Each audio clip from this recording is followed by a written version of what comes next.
Good afternoon, everyone. Before we start the event, we encourage everyone to have their videos turned on during the whole event and ensure your microphones are on mute. For concerns and/or inquiries, you may use the raise hand function of Zoom and wait to be acknowledged before unmuting and speaking, or you may share them via the Zoom chat box. The event will begin shortly.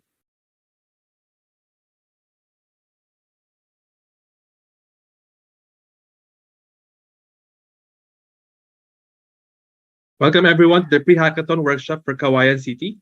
I'm Arvil Armendina, your host for today's event. This event is to orient our participants regarding the hackathon and open data challenge, which includes themes for the competition and the process on how to apply. Later on, we will also be hearing testimonials from some winners from last year's But1 Hackathon and Open Data Challenge to rev ourselves with this upcoming competition. Reminders for everyone again, we are encouraging the participants to have their videos turned on for the full duration of the event. And for concerns and/or questions, you may raise your hand or use the chat and wait to be acknowledged. Now, to formally start our event, let us focus our attention as we open with a prayer to be followed by the singing of the Philippine National Anthem via an audio-visual presentation.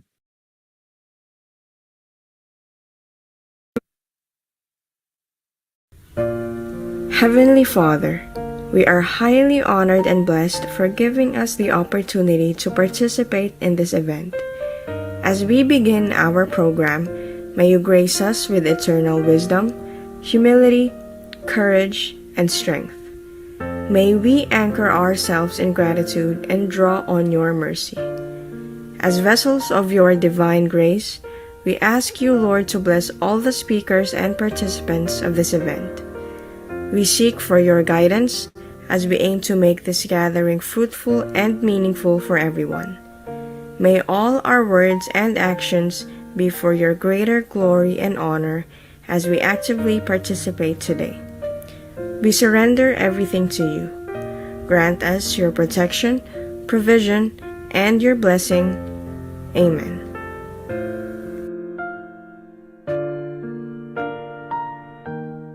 Kababayan, ang pambansang awit ng Pilipinas. Kayang magiliw, helas ng sinakanan, alam ng puso, sa titik mo'y buhay. Lupang hinirang, tuyan ka ng magiting, sa manlulupin, di ka pasisingil, sa nagagang tutok sa simoy at sa langit mong pangaw, ay hinatang tulad, awit sa pagkayang minamahal. Ang isang ng matawad mo'y tagumpay na nagtitindig, ang bituin at araw niya kailan pang ay di magtitinig. Lumalang araw ng warhabing pagsinta, buhay langit sa piling mo. Ang higaya na pagkay mga amin, ang mamatay ng dahil sa'yo. Dahil sa'yo. To provide the opening remarks, let us welcome to the spotlight Ms. Pamela Gonzalez, Sparta Deputy Project Manager for MOOCs and Smart Governance Portal. Hello, Ms. Pam. Hello, Arvil. Yes, can you see me? Yes, Ms. Pam. Okay, thank you very much. Good afternoon, everyone, and welcome to our pre-hackathon workshop. Yes, yes. Hi, instructor. Hi, Prof. Xavier. Thank you for taking the time to be with us today and showing interest in helping Cauayan City in Isabela to address their most pressing issues through data-driven solutions. Project Sparta has always endeavored to help Filipinos see the value of data science and analytics as the need to embrace digitalization continually grows. Through our courses, we help them embark on their DSA journey, refresh their knowledge, or gain new skills. But achieving the goal of a smarter Philippines does not only involve education. We also have various initiatives like our Hackathon and Open Data Challenge to give our scholars and other Filipinos various avenues to apply their skills and utilize them for the betterment of the nation. Today's workshop seeks to familiarize our participants with data-driven competitions like ours. This afternoon, our subject matter experts, like my instructor, a former instructor, Xavier, will discuss what a hackathon and an open data challenge is and help you understand the importance and benefits of joining them. We held the first leg of the contest for Butuan City, so you'll also hear from the previous winners. They'll share with you important tips and give a first-hand view of what it's like to participate in these contests. The Butuan leg was a success, and we strive to do the same with the second edition for Cauayan City. We hope that this workshop will inspire you to register for our hackathon and open data challenge. You can join individually or form a team of up to 5 members until October 24th and submit your outputs until October 30. Thank you again to our subject matter experts for making time to be with us this afternoon. To all our participants in Zoom and in Facebook, we look forward to you entering our competitions and utilizing your data science and analytics skills for the good of the nation. Let us all work together to help our cities and eventually the entire country adopt smart governance practices and become future ready. Maraming salamat at mabuhay po tayong lahat. Yes. Thank you so much, Ms. Pam, for that message. Now to discuss what are hackathons and open data challenges, let's welcome to the spotlight our next speaker. He is currently the head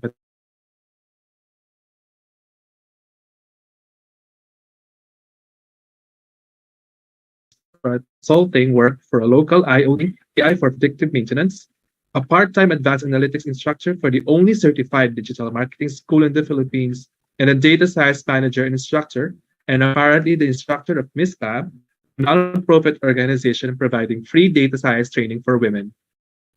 He has also previously worked and or conducted trainings for companies such as SN Aboitiz Power, United Health Group, ABS-CBN, GCash, and Baker McKenzie. Everyone, Mr. Xavier Pustos. Good afternoon, Sir Xavier.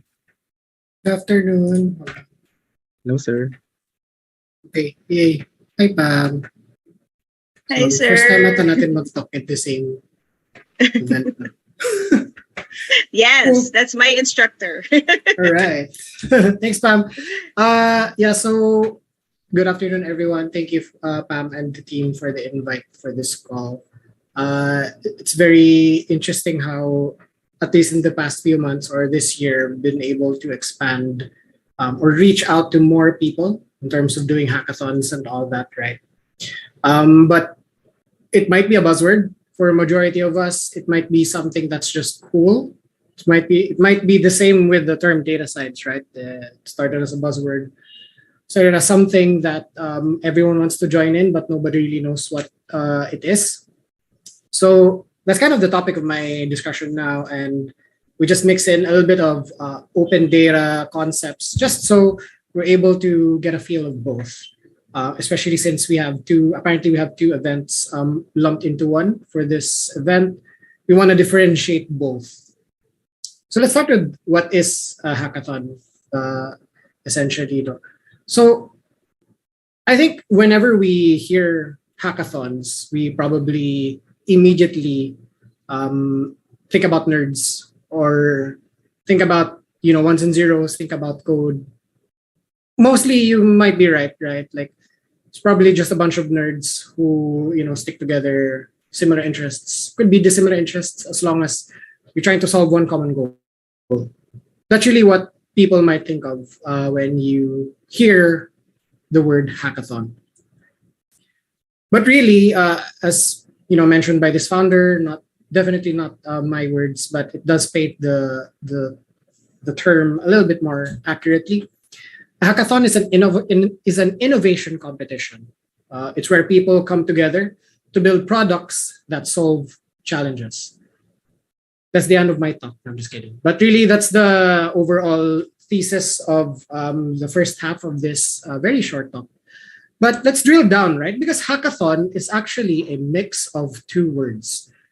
First one is hack, in addition to marathon. So when you talk about hacking, you immediately gravitate towards, you lose your Gcash money, you get scammed because, I don't know, somebody got into your BPI account or BDO account, whatever. Essentially, you could be right? Like hacking really gets painted in the media as, kind of like this cat trying to steal your data.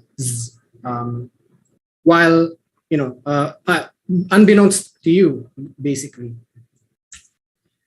And really, whenever you're thinking about hacking, you're always gravitating towards the idea where you're trying to break into the Pentagon, you're trying to hack into some government server, you're looking at all black and with green text, trying to, break into some super secure computer, when really what you really need to be aware of is basically the next set of slides, right? So hacking is really just building novel solutions to challenges. That's it. So the main keyword here is novel.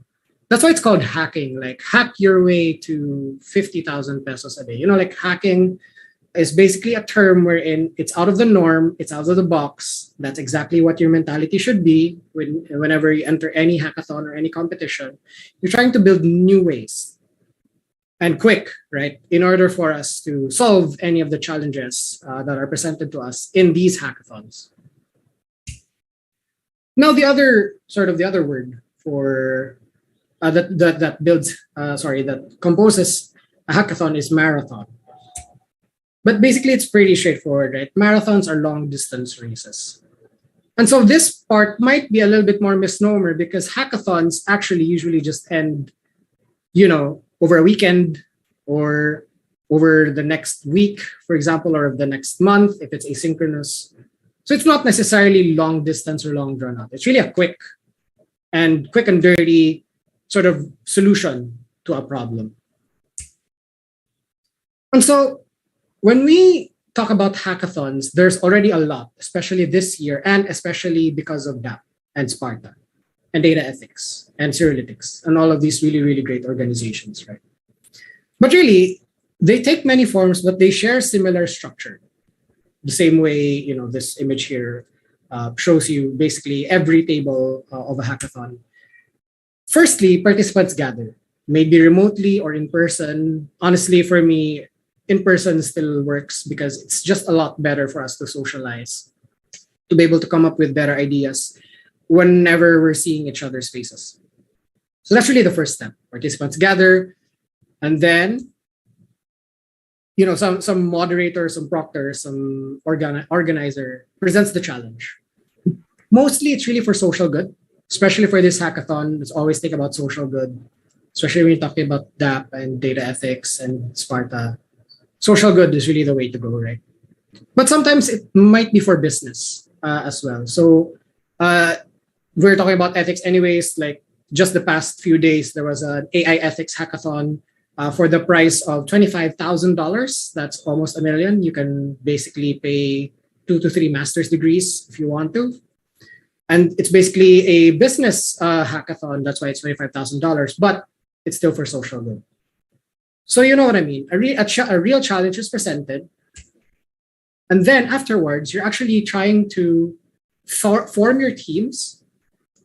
Participants try to break out into teams, try to figure out, who they work well together, who they don't work well together. But what I really want to emphasize here is when you're trying to build a team, there's actually a method to that madness. The thesis of this overall diagram basically is make sure your team has at least one person that can answer at least one aspect on this diagram, if you're seeing my slides. Now let's start with the first one, right? Engineering.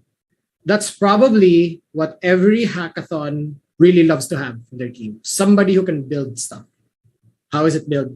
When does it ship? Is it reliable? Is it something that is tangible? Can you actually make it exist? That's the engineering problem. The next one is, it doesn't matter if you've engineered something if the user doesn't use it. So you need design. That's the second part of the diagram. So what is the experience? Basically, you're trying to answer that. And second one is, what is the user's mental model and behavior. What this is saying is always keep your customer in mind. When you customer or user in mind, obviously if it's for social good, then your customer is your user or your, I don't know, government agency, your LGU, your parents, whatever. You have to have them in mind, or at least you have to have somebody who has that in mind to be able to design the user experience. And then the last part is product. So what is the problem? Why should we solve it? How do we measure it? And what is the priority? Very important, this last question. It's very important to focus on this last question because in these hackathons, you usually end up with 50 minimum ideas to solve a problem in just one team. But you only have a very short time. It is not the same as a marathon where it's a long drawn out marathon, run, but it's a very quick and dirty solution to a challenge. But still, you need to be able to prioritize to solve at least one of the problems that is presented to you. So you do need a team or a set of people that has all of these aspects in mind. Now let me flip this back around, right? A lot of the teams, especially in hackathons, really just are composed of developers. All of them, actually. Like 3 developers, 4 developers, 6 developers, 7, 8. Simply because some people do think, a project manager doesn't really have anything to do with anything. The designer doesn't really, he's just drawing things. When in fact, being able to come up with a team that is diverse actually allows you to solve these problems from different angles. Be able to build one solution or 2, depending on how many submissions you're making, if it's for open data and hackathon both at the same time, then it does make sense to have more than just a developer or a programmer or a builder in your team. Now, hackathons, especially those that are organized by agencies or by organizations like DAP and Sparta, they really have mentors. So they could be the organizers themselves or they could outsource.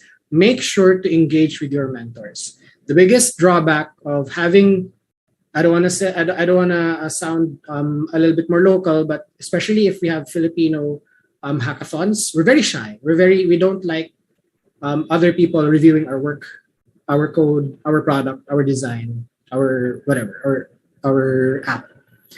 Make sure to utilize any and all mentors that we have in our disposal. It really helps us push forward, especially with guidance and direction on what the market needs or what people actually need and build towards that. Afterwards, after you've built your app, after you've done all the mentorship and you've built your team, then you, the participants, get to demo to a panel of judges. And so they basically get to tell you if your app is garbage or not, or if there's something there, And when they say that it's really, really great project, then winners get selected. But really, that shouldn't be the end of the hackathon, right? Once you win the cash prize or whatever, let's hope or let's push forward wherein we actually get funding for continuity. We need your challenges to be real, or your solutions to be real, because these challenges are real. Let's not just keep them in a dashboard, in a notebook or the Python notebook somewhere, anywhere in your desktop. Make sure to always, strive to pursue continuity with your projects. Most importantly, though, especially why I kind of emphasize on having face-to-face, even if it's asynchronous hackathons, do not forget that hackathons are there for us to learn from each other. That's really what hackathons are all about, right? So being able to gather around with your team or with the others, even that's not from your team, learn from them, learn all the techniques that they've been building, the design, the software, the packages, the way they think. That's really what it's about. That's how you push forward with your career even after the hackathon is over. Now, the second part really is, what is open data? Because we've been talking about hackathons, but ideally this challenge really is composed of 2 parts. It's the open data and the hackathon part. It's pretty simple. It's a very, very simplistic definition. Open data is free for anyone, anywhere, to use for any purpose. That could be very simple, but actually that's also pretty vague. So let's dig deeper into what really is open data and how it's defined. So firstly, in order for us to be able to create open data, there's really minimum two things that you need to be able to do. The first one is to make the data publicly available, either through GitHub, G Drive, OneDrive, whatever. As long as it's public and you're able to share it in some website, that makes your data open. But always be careful to assign an open data license and make sure that you're not breaking any license issues whenever you're sharing these data. This is highly, highly required, even if the data is for public domain. Always, always, always assign an open data license. I would even say to the organizers, if they're doing a submission for open data, make sure there is a license in it, because we're trying to build serious solutions to serious issues. We don't want any data problems later on. Now, here are just some of the diagrams. Some of the details on what open data license actually looks like. The first one here, it's called Creative Commons licenses. It's basically you must attribute. For example, if you're using data, you must attribute to whom that data actually came from, but it's still pretty open for anyone to use. Honestly, that should really be the only thing you worry about for this table. Just Creative Commons, just create that, whatever. Just Google it, put it in a G Drive along with your data, and you're good to go. But there's still a bunch more. You have CC0, you have Open Data Commons. There's really a bunch of differences in attribution, but essentially sticking with Creative Commons license, you should be good to go. Now, lastly, for this open data concept, there's really 6 principles we need to sort of keep in mind. And again, which probably make this a very hard requirement. These 6 things allow open data to be useful and to be able to push forward with this hackathon, right? So first one is completeness. This is where everything actually, or every data would have failed on, right? Make sure that we are as close to complete as possible with our data. And this just means, you're reflecting the entirety of what is being recorded. You're not trying to omit a set of columns, a set of rows, once you're passing on some open data. Second one is primacy.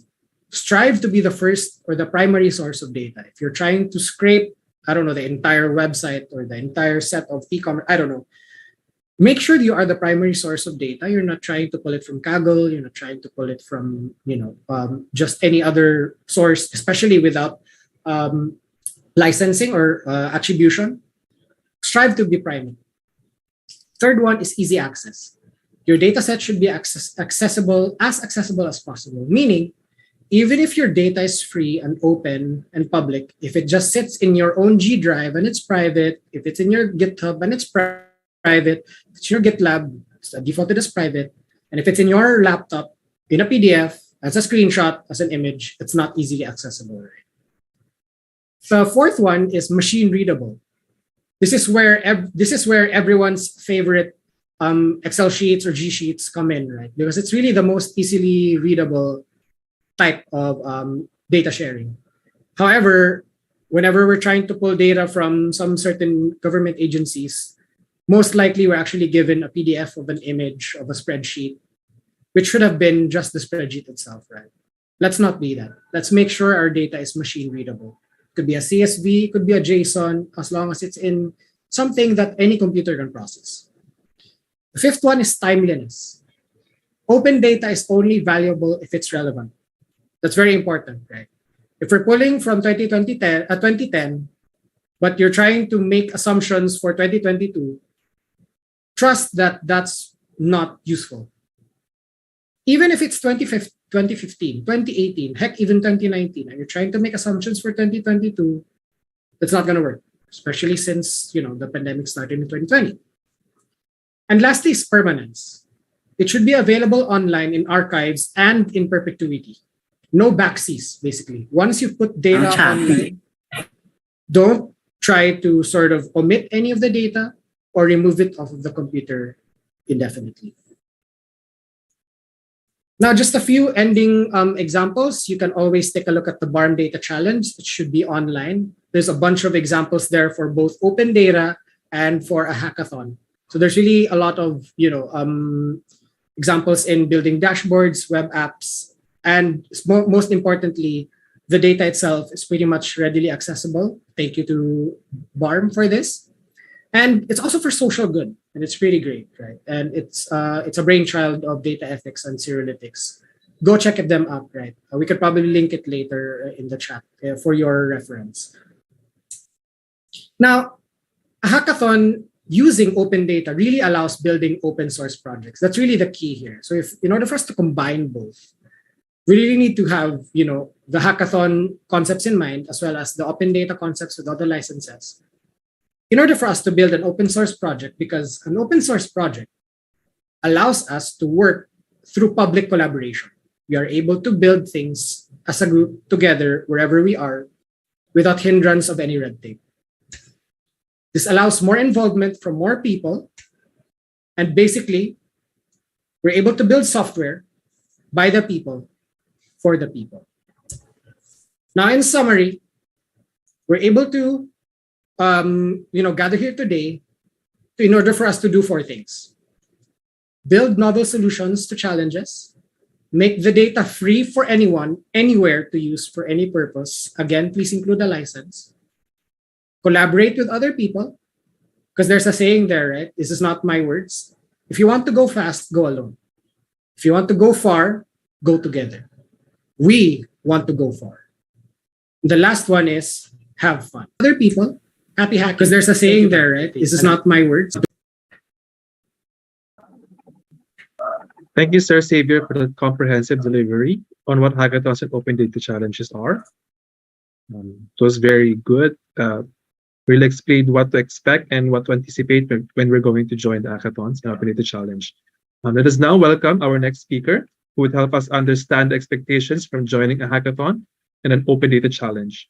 She is an experienced CIO, IT manager skilled in IT governance and leadership, digital transformation, strategy and technology, program and project management, service management, process analysis and improvement, quality management, and knowledge management. She also has a strong educational background as well as technical expertise with local and international collaboration. She graduated from the Polytechnic University of the Philippines with a bachelor's in computer data processing management, and she has a master's degree in productivity and quality management from the Development Academy of the Philippines. Ladies and gentlemen, let us virtually welcome the Chief Information Technology Officer of the Management Information Systems Service of the Department of Information and Communications Technology, or DICT, Ms. Arlene A. Ramasanta. Hello, ma'am. Good afternoon, everyone. I'm sure you are all excited for the Hackathon and Open Data Challenge. So today, for the Pre-Hackathon workshop, I am going to discuss with you the outputs and products expected from the participants. Let me share my screen.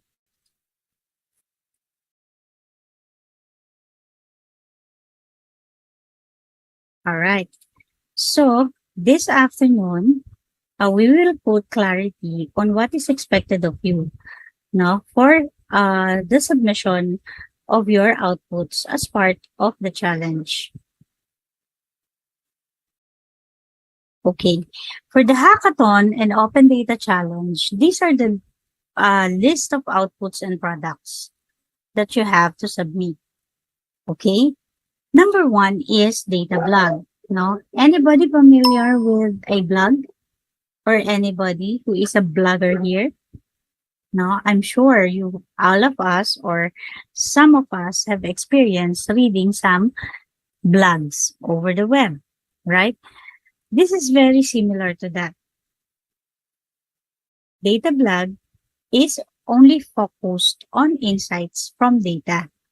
And as you know, you are given a topic for the Hackathon and Open Data Challenge. So with those topics, you have to review all the information given to you. And from there, you can draw some insights. From those insights, you will be able to define what are the useful information for the organization, or what could be the use of those data for the benefit of the organization. That is data blog. You have to write it up and submit it as your output. Okay. Number 2 is data journalism. Data journalism is a type of journalism used to create stories and data through the use of visuals and engaging infographics. This is not the typical type of journalism that we know, no, over the years, but this is focused on data. Okay. So this is about creating stories that evolves around data. So whatever you have gathered, no, from the open data, you can now create, no, visuals, no, that you will be able to communicate your message to your audience to proper use of visuals or infographics. And that is what we call data journalism. Okay. Number 3 of the expected outputs is visual storytelling. When we talk about visual storytelling, this is almost similar to data journalism. But in this case, you will be able to use pictures, voice, music, videos in order to share your message to the audience. Okay, so this is a combination of all this type of media for you to be able to amaze, no, and make use of this type of media to communicate with your audience. Okay, this is a very interesting storytelling with the use of the visuals. Okay, number 4 is a research paper. A research paper, as we all know and we all experience, even from secondary, tertiary, advanced studies, and then even while we are in our work, no, in the academe, in the private or public organizations, we are doing research. No, this one is a research paper. No, as a result of your analysis on the topic given to you or the information that you gathered, you will be able to draft a research paper. So this includes results of analysis, evaluation, and evidence-based research. So meaning you can do some research over the internet, you can do some research on the actual books that you have, you can do interview, you can do surveys, everything that a research paper has or that is included in a research paper. So when we say evidence-based research, we gather information. Now we gather data. So these are the data can also come from the review of literature. So you can review some of the literature related to the topic that was given to you. So from there, you can already draft your research paper. It could be given, the format of the research paper is actually available over the internet, and you can make use of them actually. You can make use of them. So that is the 4th expected output from the hackathon and open data challenge. Now, these are the second batch of the outputs. Number 1, again, number 5 is the dashboard. All right. If you take a look at the right side, you can see a sample dashboard. But let me ask you, who among you has a car or a vehicle? Okay. So in front of the steering wheel, actually there is a dashboard, no, which indicates the level of fuels, no, the mileage of your speedometer, and then maybe a warning if your battery is indicates the level of fuel critical stage, no, the mileage. So that is somehow similar to a dashboard on the right side. Now, on the right side, you can see some indicators. No, there are line graphs, there are horizontal bar graphs, there are bar graphs, pie charts, and a combination of both. No, so this is an example of a dashboard that is used to display different types of visual data to analyze and gain insights. Most of the organizations nowadays use dashboard, no, uh, especially by their executives, to be able to analyze data and later on gain actionable insights or draw actionable insights. These actionable insights can then be converted into ideas or plans or policies or projects and programs. No, so this is the dashboard which actually being produced by some of the business intelligence and analytics software available in the market. Okay, next is a predictive model. It is the process of analyzing trends and patterns of historical data to predict the future outcomes. All right, so it means when we say historical data, we talked about multiple number of data, no, or a volume of data, or could be big data. So these data are accumulated data from the past years and also the current year. So that is the analysis will only be possible if you have historical data. So predicting the future outcome is through the analysis of those historical data, because from there you can draw some patterns. Now, over the years, what is the percentage increase? No, over the years, what is the performance of the company? So those are information that is relevant for you to draw or develop a predictive model. And that is aided by some of the business intelligence and analytics tools available in the market. Next and last among the outputs and products for Hackathon and Open Challenge is a software application. Of course, I know most of us are very familiar with the software application. It is an application program designed to perform specific functions, no? So we all have smartphones, no? Android phones. Now, in our smartphones, we have multiple applications that we call apps. Now, these apps has different purpose, no? And different designs, no? And different functions as well. So we can do our online transactions. We can do a lot of things, actually. We can do some notes, no? We can do calls, we can do some chats, no? These are applications that enable us in our day-to-day life. So these are all software applications. Okay, so that's it for our outputs and products for both Hackathon and Open Data Challenge. Now, let me add additional outputs for the Open Data Challenge on top of that. Okay, there are 3 more outputs and products that you can submit for the Hackathon and for the Open Data Challenge. So number 1 is the data analysis results. So when we are talking about data, no, open data is actually data that are being shared publicly.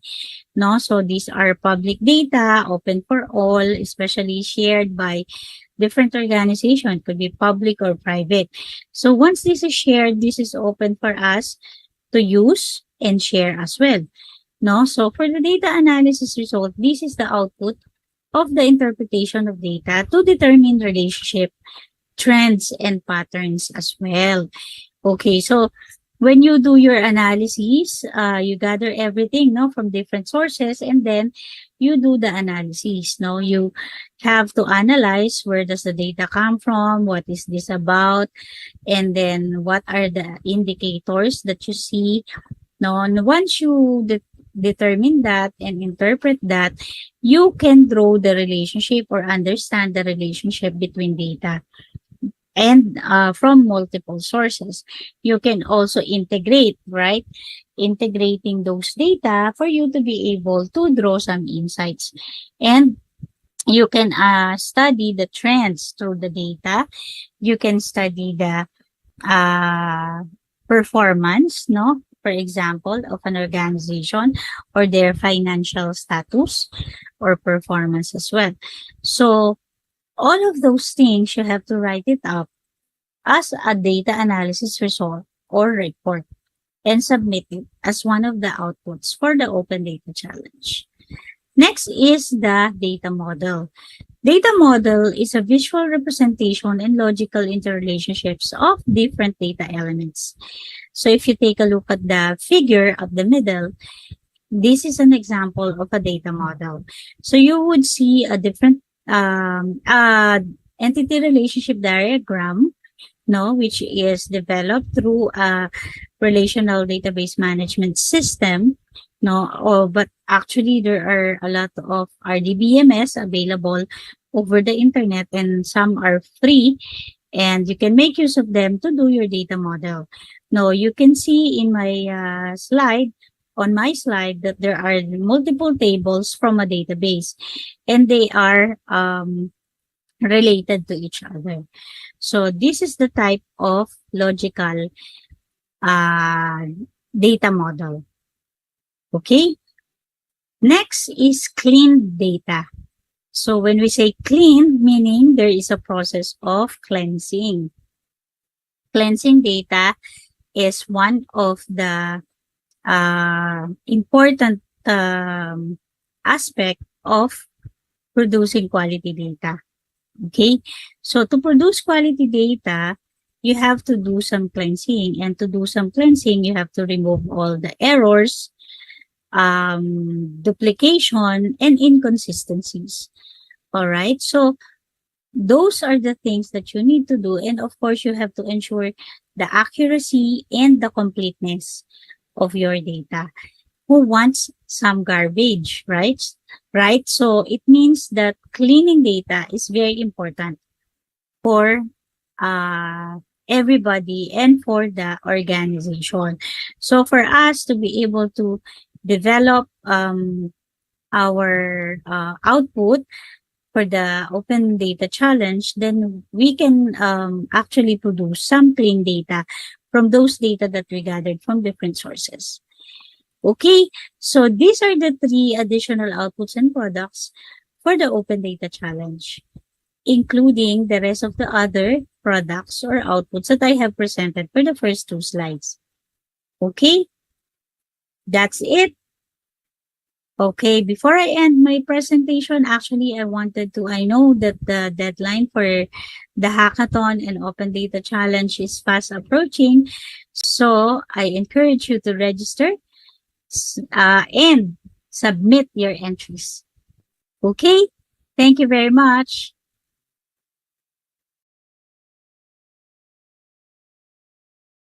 Thank you, Ma'am Arlene, for enlightening us on the competition. Having explained hackathons and Open Data Challenge by Sir Xavier and Ma'am Arlene, let us now listen to Mr. Daniel Rosero, Spartna's Partnership Officer, on the themes regarding our competition, so we'll be on track with our objectives. The floor is yours, Mr. Dane.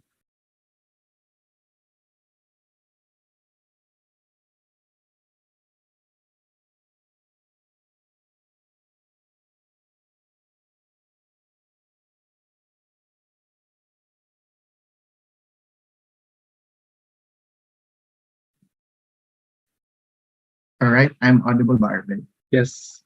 All right, thank you. Good afternoon, everyone. I'm glad to sharing this time with you. The roots of coming up with a modified goal that is aligned with an international target that aims to address the pressing concerns that confront all of the communities around the world, whether developed, developing, underdeveloped, or landlocked. In 2000, leaders of 189 countries convened together and streamlined different problems of any forms and come up with 8 goals, which is known as the Millennium Development Goals, targeted to be achieved in 15 years, wherein one of the organizations spearheading this initiative is the United Nations Development Program, or the UNDP. So UNDP is an organization, is funding initiatives all over the world to help achieve the indicators projected in MDG. So basically, the MDG is projected to be achieved in 2015. So they acted as scorekeepers and help the countries track their progress in what's projected in 15 years. There is progress recorded, yet there is still a lot more to do in terms of resolving the issue in education, poverty, life below water, agriculture, health, and many more. On September 15, 2015, leaders all over the world meet again and agreed to have another set of goals that are more integrated to help work this on what was started in 2000, which is now called the Sustainable Development Goals. With advancements in technology and the three pillars of sustainable development, social progress, economic growth, and environmental protection. Note that SDGs are targeted to be achieved in 2030, and with the help of modified initiatives to champion these goals, we can surely say a contribution to champion some of these challenges. In the Philippines, so let's bring the context in the national level. In the Philippines, we modified our implementation through the Ambition Natin 2040 of the National Economic Development Authority, or the NEDA, which represents the collective long-term vision and aspirations of the Filipino people for themselves and for the country in the next 25 years. So it describes the kind of life that people want to live and how the country will be in the next 2040. As such, it is anchored for the development of planning across at least 4 administrations. So the Ambition Natin 2040 is a picture of the future. It's a set of life goals and goals for the country. It is different from a plan, which defines the strategies to achieve the goals. It is like a destination that answers the questions, where do we want to be? A plan describes the way to get to the destination of Ambition Natin 2040, which is the vision that guides the future and is the anchor of the country's plan. So technical studies were prepared to identify strategic options for realizing the vision articulated by citizens, which was participated by 300 Filipino people. The exercise benefited from the guidance of an advisory committee composed of government, the private sector, the academia, and civil society. In the same format we did in Project Sparta, 3 problem scoping workshops were conducted to help the LGU of Cauayan as our beneficiary, which is also considered a smart city in the Philippines. That is why in our quest to contribute to this national call, we put a big emphasis to data and data analytics in championing these goals. Through our collaborations with the Department of Science and Technology, the Analytics Association of the Philippines, the Course Bank, and the LGU of Cauayan, we were able to identify priority challenges.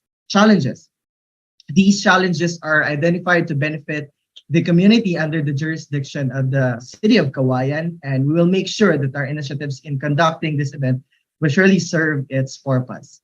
As we dare to align our initiatives with the SDGs and the Ambition Natin 2040, our problem scoping workshop participated by the Sparta experts from Analytics Association of the Philippines, DOST Regional Office 2, Isabela State University, Research University counterpart of the city of Cauayan, and the LG of Cauayan came up with 17 priority challenges and was categorized into 7 main sustainable development goals, which are the following. So as we can see, we have the smarter agriculture, smarter disaster risk reduction management, smarter education, smarter governance, smarter healthcare, smarter mobility, smarter cities. So basically, it is designed in a smarter approach to align the priorities and key indicators in anticipating the challenge of boosting and strengthening the capacity of the Cauayan city as known as one of the smart cities in the Philippines. So its goal is associated with data and is envisioned to consolidate data-driven innovations that are sustainable, accessible, and operational for the city of Cauayan. But let's go deeper and get to know more about each of these sustainable development goals. So let's go on with the first goal, smarter agriculture. So it is an integrated approach that aims to elevate the management of agricultural systems to increase production yields through technological innovations, legislation, and data-driven solutions to realize the fulfillment of a food self-sufficient city. So as an agricultural city, the city mayor and all of his constituents are dreaming to transform its cities to becoming a food self-sufficient city in the Philippines. So these are the sustainable development goals of the UN, where our Cauayan SDG 1 could intervene. So we have this SDG 1, no poverty. So the goal is to end poverty in all of its forms everywhere. Next is to the zero hunger. So basically, hunger, achieve food security, and improve nutrition and promote sustainable agriculture. The third sustainable development goal is the decent work and economic growth, which promotes sustained, inclusive, and sustainable economic growth, full and productive employment, and decent work for all. The next one is the Sustainable Development Goal number 9 for the industry, innovation, and infrastructure, which aims to build resilient infrastructure, promote inclusive and sustainable industrialization, and foster innovation. SDG 12 emphasizes responsible consumption and production, which ensures the sustainable consumption and production patterns.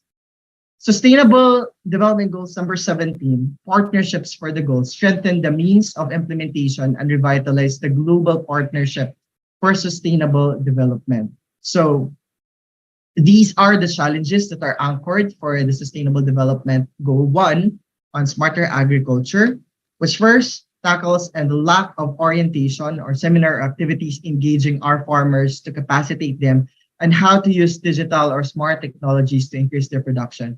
We believe that with the Department of Agriculture had initiated some other projects, digital formats to uphold fast information dissemination of agriculture productivity and development across the country. But the city of Cauayan emphasized a little challenge in this area, and they want to consolidate or seek some innovative solutions to fast track the dissemination of this development and empower this community of farmers and the fisher folks in the city.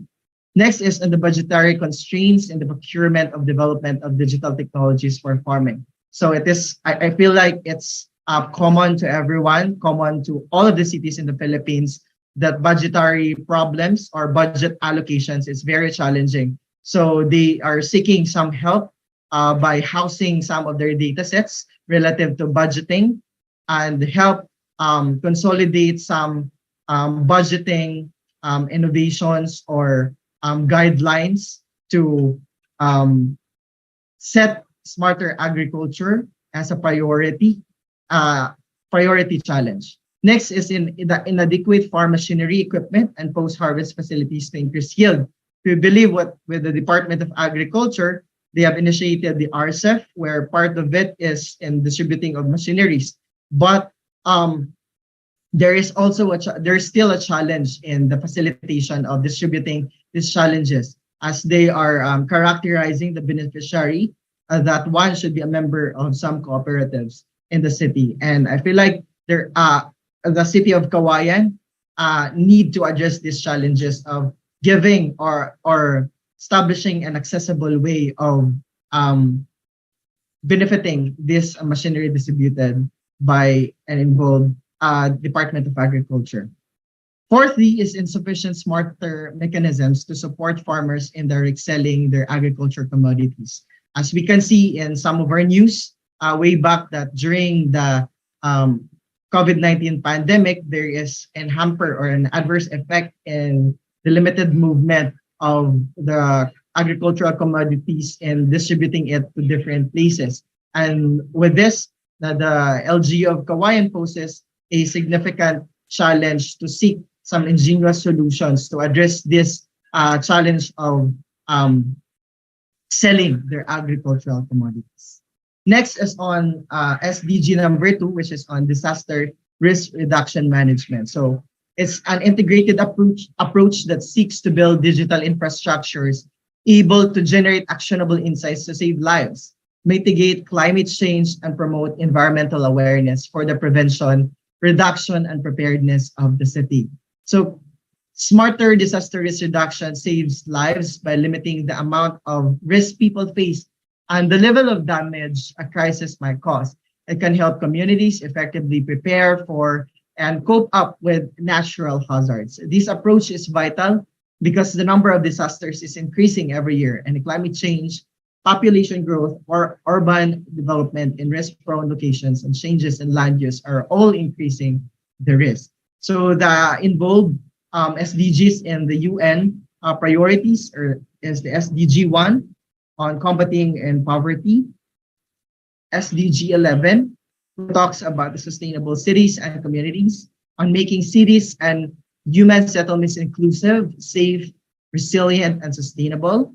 On SDG 13, which is on climate action, which emphasizes on taking urgent action to combat climate change and its impacts, and also with SDG 17 on partnerships for the goals. So tapping some organizations, non-governmental organizations, and other initiating organizations to be with a great help with the city of Cauayan to combat this challenge in environmental protection and in DRRM. So what are the challenges transcribed in priorities of the city of Cauayan? First is on the city government has to source out for possible funding, support to fully institutionalize the digital map of the city, which requires a big amount of money. So with the help of your innovations, fueled by the datasets we stored in our repository, which is the Smart Governance Portal, we are hoping that we can seek some innovations from you. Next is on populace lack of awareness in utilizing technological innovations for climate resiliency. I know that for the past years, we are being hampered with a strong typhoon, especially in the province of Isabela, and we need to employ these kinds of digital infrastructures to alert people for prevention and reduction also, and to give them an idea on how they're going to safeguard their lives during this uncertain unprecedented times. The next is on the absence of data-driven mechanisms in tracking down evacuation centers for improvement to support the decreasing number of victims due to the impacts of disastrous calamities. So I think that other countries are also facilitating these kinds of alert mechanisms that are digitally driven to give messages, to blast messages to communities on what to do, what not to do, where to go, and what should they acquire during this unprecedented times or during the effects of this disastrous calamities. So third goal is on smarter education. Smarter education is an integrated modality to support learning with emerging technology and any other accessible digital infrastructures for competency-based empowerment to foster workforce readiness in the 21st century. Smart education is a key ingredient in smart city development. Thus, strengths and basic education, advanced training and certification, universities and community colleges, e-learning infrastructure, lifelong learning and innovation, and education technologies are all part of what defines smart cities. And with this challenge, especially in the height of the pandemic, the city of Cauayan wants to boost or strengthen its capacities in extending options for the students to empower themselves with relevant information to cope up with the challenge in their education. So the SDGs that can be inferred to this are the SDG 1, SDG 4 on quality education, which ensures inclusive and equitable quality education and promote lifelong learning opportunities for all.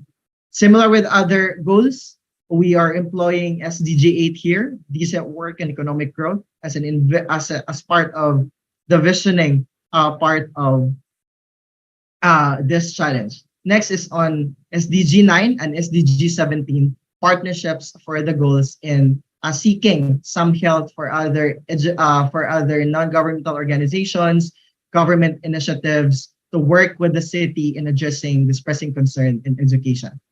The challenges are students' lack of awareness of BPO or job opportunities. There are several BPO business ventures that want to engage with the city of Cauayan, but the city of Cauayan needs to employ some digital infrastructures to disseminate this information, especially with these job opportunities to address problems, pressing concerns in unemployment.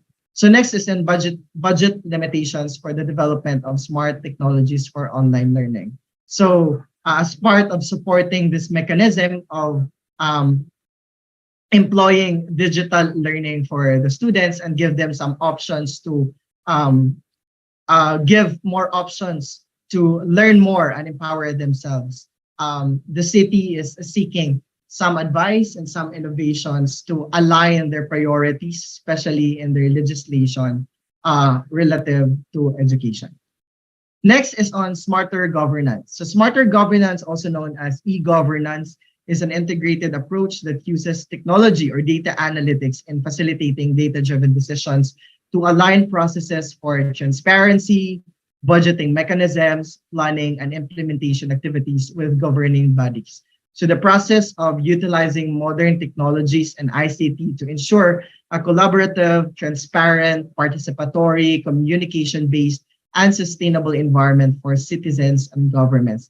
And we can say that this hackathon and open data challenge is a kind of initiative that would support this smarter governance goal of employing a policy that is data-driven and that is free from any personal biases. So the SDGs involved here is SDG 1, SDG 10, which was in reduce inequalities, to reduce inequality within and among communities. The SDG 16, which is on peace, justice, and strong institutions, that aims to promote peaceful and inclusive societies for sustainable development, provide access to justice for all, and build effective, accountable, and inclusive institutions at all levels. And also with SDG 17 for partnerships for the goals. The challenges transpired in the problem scoping workshop is first in citizens' lack of awareness that the city government services, especially those living in the far-flung areas. So even if there are initiatives of posting, of disseminating information, there are still challenges in reaching out to the barrios or onto the mountainous areas. And we think that in employing digital infrastructures, we can easily disseminate this kind of information and also extend the services that the city of Cauayan is serving for its people. Second is an insufficient ICT learning skills in maneuvering digital technologies. That to be able to support the dissemination of this information, we need to employ or establish some ICT mechanisms, or we need to capacitate our workforce to be able to maneuver these digital infrastructures. And through this data innovations, ingenious solutions coming from you, we can address this pressing concern. Next is on the LGU has available data, but it has no single platform where to access all these data for research and investment purposes. So as an initiative of the Project Sparta, the Smart Governance Portal, it is an example where to house our data sets or deposit our data sets. And with the city of Cauayan, we are aiming to develop such kind of infrastructure to be housed in the city of Cauayan that is accessible for its citizens, especially those researchers who are, standing with the pressing concerns and was aiming to address some of the concerns existing in the city. Next is on smarter healthcare. So smarter healthcare is an integrated health systems initiative using data analytics or innovations to dynamically access information, connect people, materials, and institutions related to healthcare, and then actively manage and respond to medical ecosystem needs in an intelligent manner. So as we all know that the province of Isabela is also one of the communities who are hampered or identify with most number of COVID-19 cases. So they are boosting their capacity to employ digital infrastructures, to profile healthcare providers, to track records easily and come up with actionable insights to address this increasing number of COVID cases in the province, and also with other cases, the concerns about healthcare. So we will involve SDG 1, the SDG 2, SDG 3, which talks about good health and well-being and ensure healthy lives and promote well-being for all at all ages, and also reduce inequalities.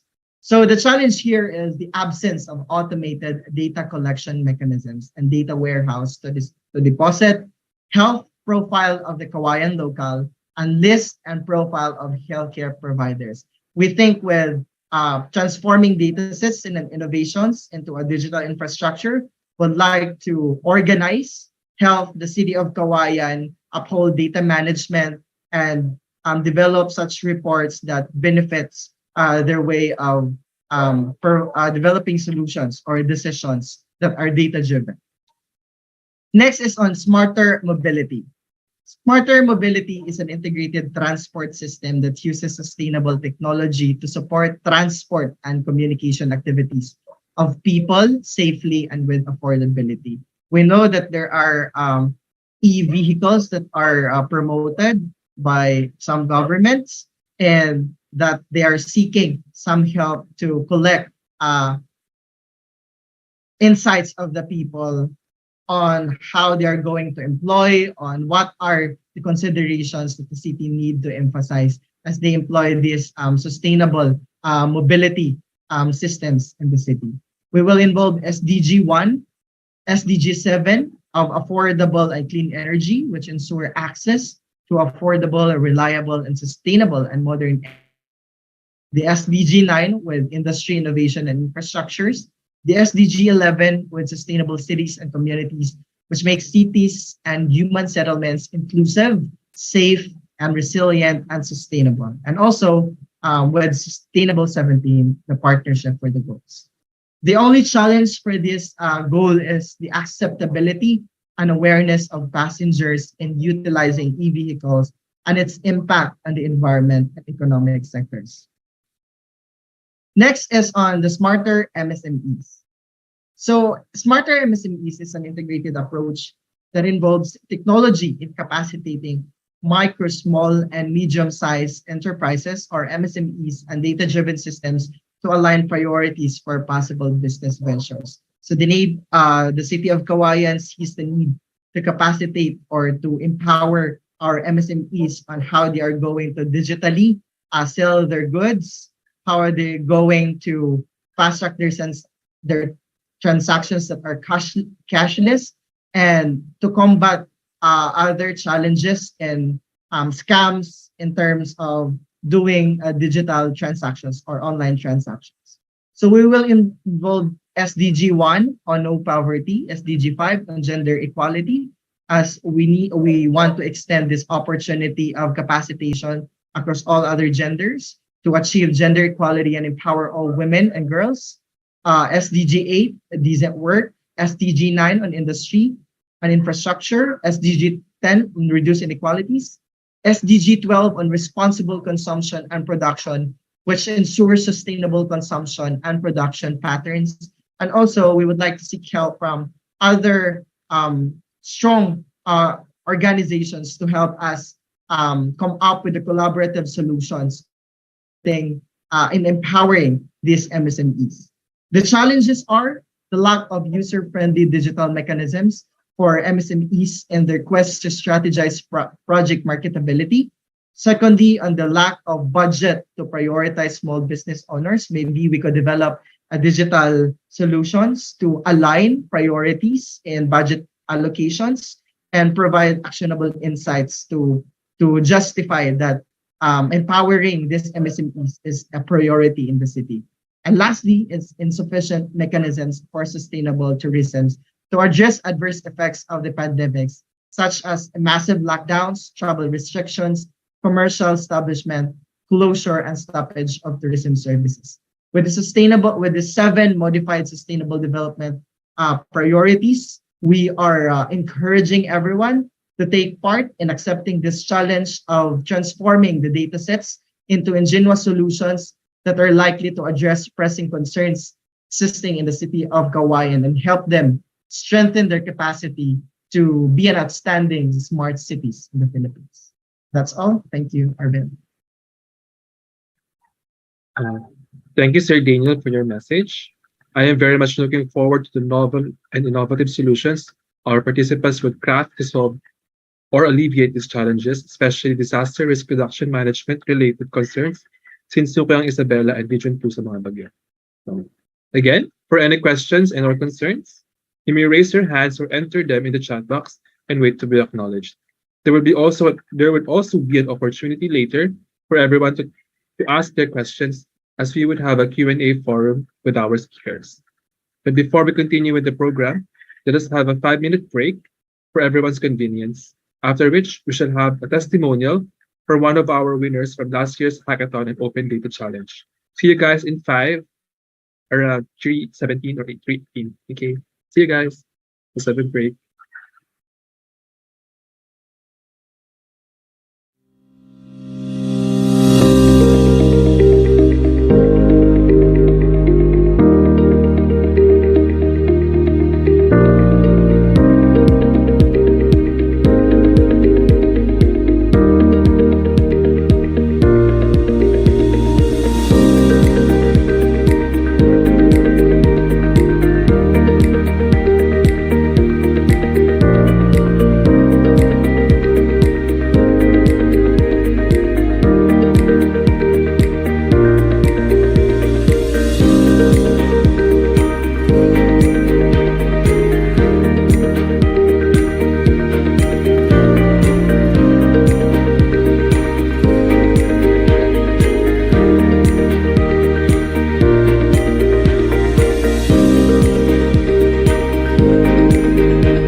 Welcome back.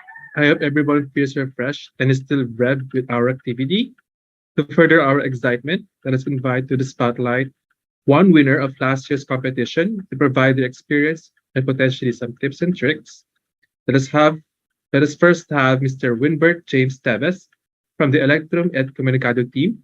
Mr. Teves, the screen is yours, sir. Sound check. Rinig po ba ako? Yes, sir. Your Ayan. audio and video is good. Are good. Thank you. So, I'll start na. Data is the new oil. Just like oil, raw data isn't valuable itself. Rather, the value is created when it is refined and becomes a decision-making tool, providing insightful information that will benefit people at the end of the day. This inspires my team to join the vision of Sparta, which is to enable the industry of data science and analytics and advance smart governance practices in the country. Electrum et Comunicado, my team, is composed of 3 friends in college who took Bachelors of Science in Electronics Engineering and are now all licensed engineers with different career paths. We have no experience in Open Data Challenge. At that time, we are just Sparta scholars that studied together to complete our pathway when we decided, tara, try natin. Wala namang mawawala. Tapos, sinet na namin na every weekend magkaroon kami ng meetings for updates regarding our entry or yung output. Very close to my heart is yung topic ng agriculture category because I still see great potentials for smarter agriculture that will benefit our local farmers and be one of the top agricultural producers in Asia. Yun din kasi yung naging undergraduate thesis ko wherein I applied AI sa isang side ng agriculture. With no hesitation, we chose the food security problem of Butuan City. The challenging part is the planning stage, where we decide what kind of data is needed and how it will be managed. Naalala ko noon, we have to set 2 to 3 Zoom meetings para lang mag-brainstorm ano yung mga common data sa lahat ng barangays na pwede namin magamit or makuha. What makes it even more challenging is that all their resources are in PDF format. So, hindi madaling mag-trial and error sa part namin kasi we have to type everything sa sheets para ma-explore yung datasets. Tedious yung encoding and prone to human error. At that time, we relied sa paggawa ng outlines muna para ma-vision namin what we really want. So, dapat sa planning stage pa lang, alam nyo na yung mga kailangang datasets kasi time constraints din dahil may kanya-kanyang mga work and other personal commitments.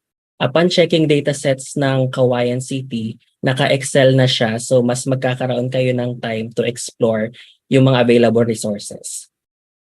For the tools used in the analysis, since limited lang yung background namin, we decided to utilize what we learned on SP702 with some extra research for appropriate algorithms to use and our work experiences in navigating sheets and Excel. I think everyone here can utilize all the learnings from the Sparta courses and live sessions, making this event more exciting. We all now have the core foundations. We just have to explore how to use our learnings to solve our chosen problem or challenge. Kumbaga, in a way, equipped na tayong lahat for this event. When it comes to the presentation of output, choose it based on your capabilities as a group. In our case, mas confident kami na ipakita siya through dashboard and doon na kami nag-focus. If you are more capable na i-present siya through applications, softwares, research, etc., go for it. Maximize the skills and strength of your team. Allow yourself to learn from one another until you come up with a decision that will benefit your results. When we were chosen as one of the finalists for the Open Data Challenge, nung awardings na and then nakita din namin yung entries nung 4 pa naming kasama sa pagiging finalist. Ang target na lang namin nun as a group, nag-usap-usap kami sa GC, same ng reaction na hoping kami na makuha na lang yung best in data utilization for our efforts that time since hindi naman kami experience sa ganitong event. And then we were all shocked when we received the best new knowledge. So aside dun sa award na gusto naming makuha, which is best in data utilization, nakuha din namin yung best new knowledge and ayun nga, very unexpected sa part namin na makamit yung Grand Winner Award. We are all grateful to Sparta and the judges for seeing something in our output. Maybe at that time, we are not fully aware that we did something remarkable. Personally, winning the event was my turning point to see myself as someone pursuing a career in data science and analytics. I made a decision to upskill myself and realign my career goals. So aside sa pagiging Sparta scholar, I am currently taking my master's degree in data science while also doing some online bootcamps like Google Data Analytics and etc. The benefits of winning this event is that it adds value to your experience and portfolio as well, so that you can highlight it wherever you go. I used my learnings here and applied them to my current affiliations. And for sure, once I am more capable of solving real-world problems, I can contribute more to the organization and possibly to the country. To all Open Data Challenge participants, don't let your inner saboteur prevent you from joining and trying this event. I myself have imposter syndrome, but I tried to manage that and still joined last year's event. This is your chance to show your skills, and just like me, you might discover something that excels within you. Try lang ng try. Whatever the result is, yung experience na mag-gain nyo is something na madadala nyo na sa current career paths ninyo. Ilang weekends and or hours per day lang naman with collaboration with the team ang time commitment until submission deadline. Form your team and start drafting your entries. I hope you will all be as passionate as I am. Let's all be part of a smarter country through data science and analytics. Thank you. Thank you so much, Mr. Teves, for your wonderful sharing and experience.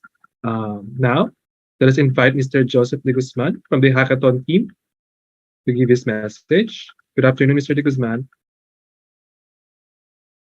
Hello. Hello, sir.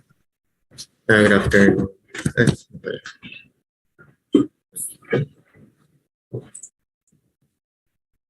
Pwede ba Pwede mag-share ng screen? Tama. Yes, go lang. Sandali lang.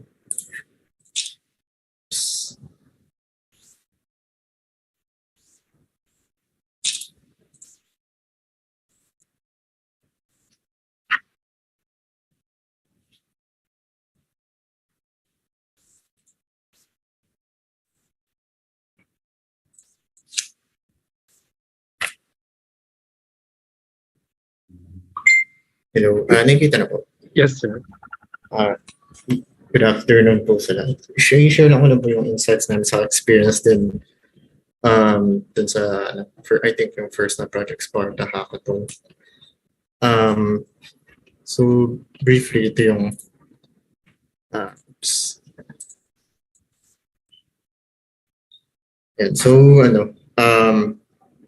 yung team namin composed ng tatlo. Ako, si Lynette, saka si Gilbert.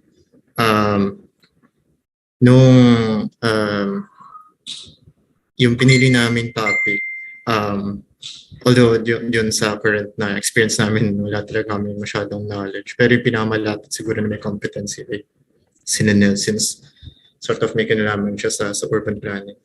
So yung naging siguro briefer, yung naging topic namin related dun sa informal settlers. Magbigay na insight kung ano yung, or insights dun sa paano yung posibleng resettlement strategy sa Butuan City. So yung naging sort of considerations namin ay ma-lessen yung expose ng mga informal settlers sa climate change hazards. So meron kaming yung open sa amin noong time na yun ay yung climate data per barangay. At the same time,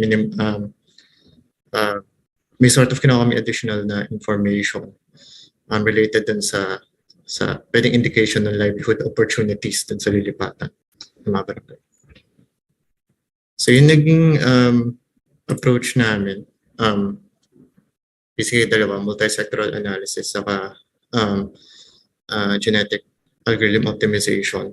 dito sa una, parang ito yung sort of model namin kung paano masasabi na yung resettlement ng mga informal settlers from one barangay to another ay meron bang benefit or may improvement. Tapos itong algorithm na ito, genetic algorithm optimization, ginamit na para i-search yung sort of preliminary na best solution na kung saan pwedeng ilipat yung mga informal settlers para ma-achieve yung objectives na nabanggit kanina. Ayun, so yung i-share ko lang siguro yung yung parang mga insights namin kung ano yung pwede i-consider din ng mga participants nung second wave nung Project Hackathon.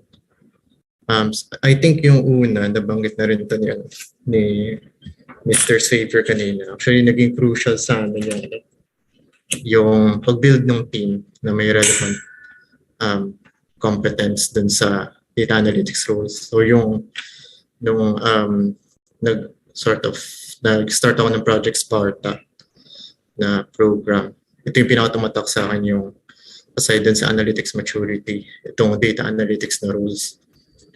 Since I think crucial siya para mas maging valuable yung, or rather mag-drive ng value yung mga data analytics na initiatives. So sa team namin, ako yung nag-act as sort of engineer, scientist. So pinaprepare ko yung data as well as gumagawa ng models nung related sa framework kanina. Yung ibang sama ko si Linnell, since siya yung parang may pinamalapit na knowledge dun sa use case namin. So siya yung parang nag-act as analyst. Then siya rin yung nag-research nung related dun sa informal settlers management as well as additional data na pwede namin magamit. Ngayon, yung isang sama ko si Gilbert, siya yung parang nag-act as manager in a sense na siya yung na-flesh out kung paano namin i-communicate, i-pitch yung results nung analysis, yung products na develop namin during dun sa related dun sa use case na meron kami. So yun, naging crucial yung pag sort of identify,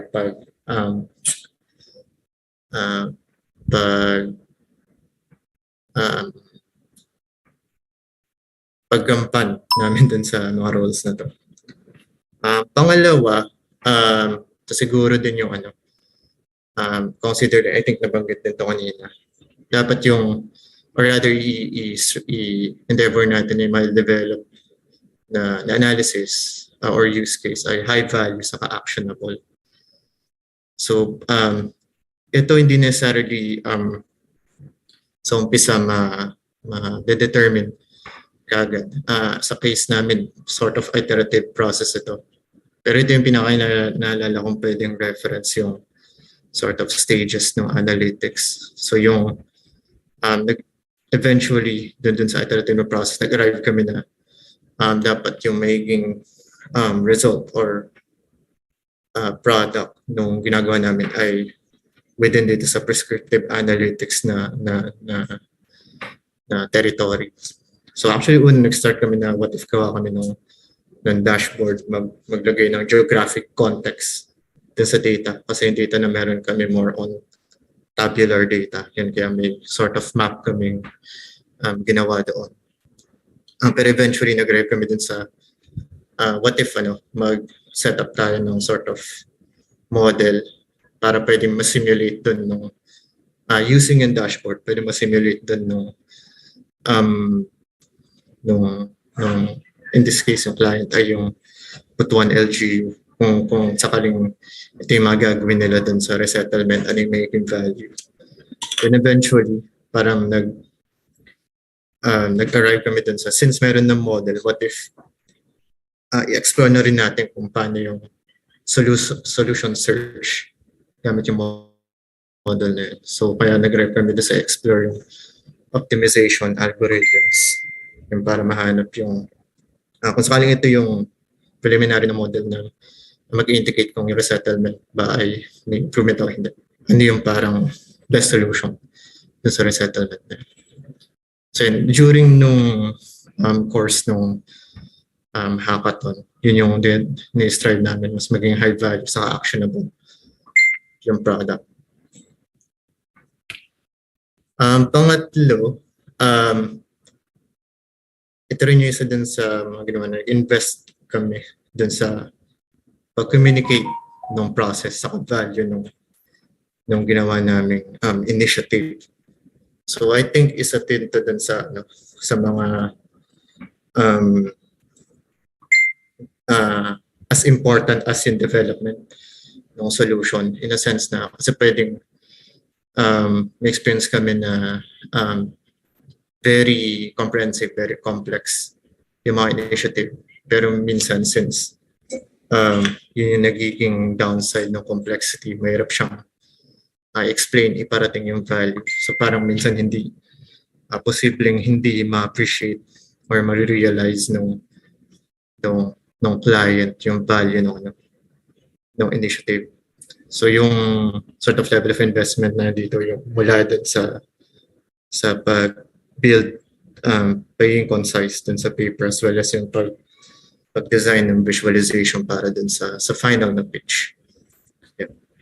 So ito na yung example ng ito yung sa pinapaboritong visualization dun sa pitch namin. Parang dito kasi sort of, well, hopefully na-illustrate dito kung paano nag-work yung solution search without delving dun sa parang complexities ng algorithms, ng code, etc. Dito din sa isa pang slide na ginawa namin, sort of dito namin derive yung kung ano ba yung potential na value ng system, since one thing yung gagamitin yung system, another thing yung ano yung pwedeng ma-expect na value dun sa system. Siguro ito may isang result kami na, well, definitely meron tong limitations depende sa reliability ng data. Pero pinakita namin na kung gagamitin tong system na ito, pwede makapag-come up ng ganitong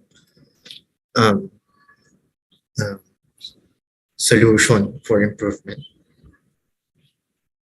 So yun yung mga insights dun sa mismo process na nag-undergo kami during yung hackathon.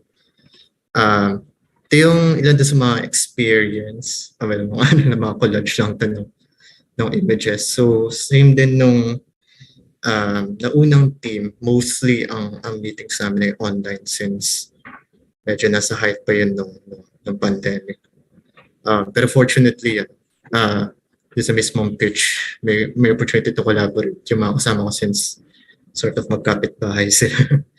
And so, tapos yung referral communication na primarily online. So ito yung mga sabihin natin benefits aside dun sa price itself, I suppose.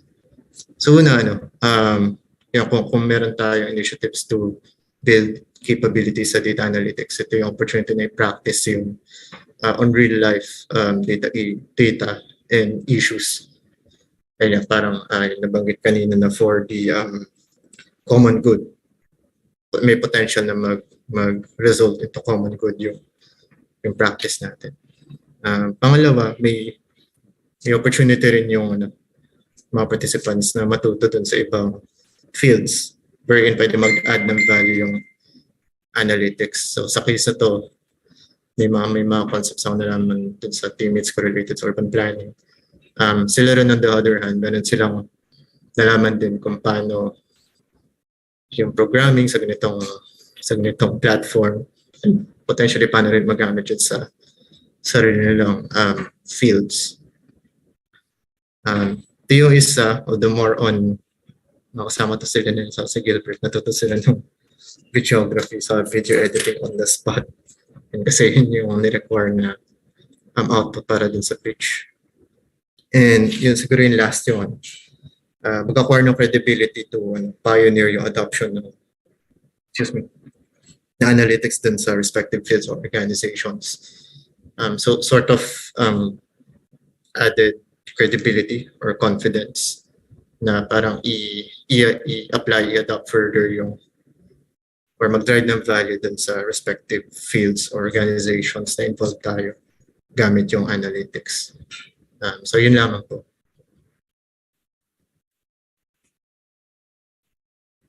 Thank you, Mr. De Guzman, for the walkthrough of your team's experience. I hope our participants got some insights regarding everyone, regarding the process we'll do. I'm sure everyone is very excited to join and experience our Hackathon and Open Data Challenge.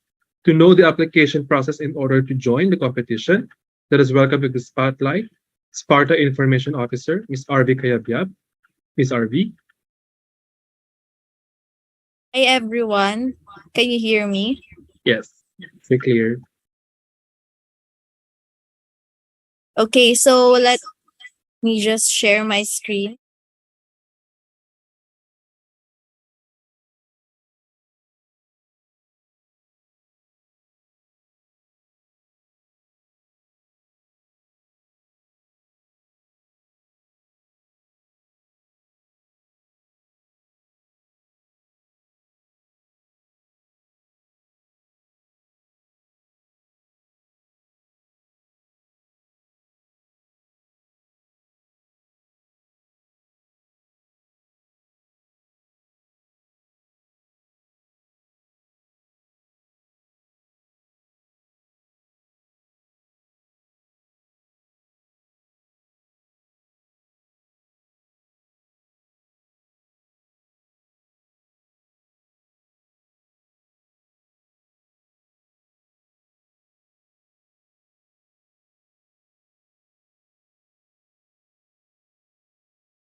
Can someone confirm if you can see my screen? We can see your screen, Ms. Kayabyab.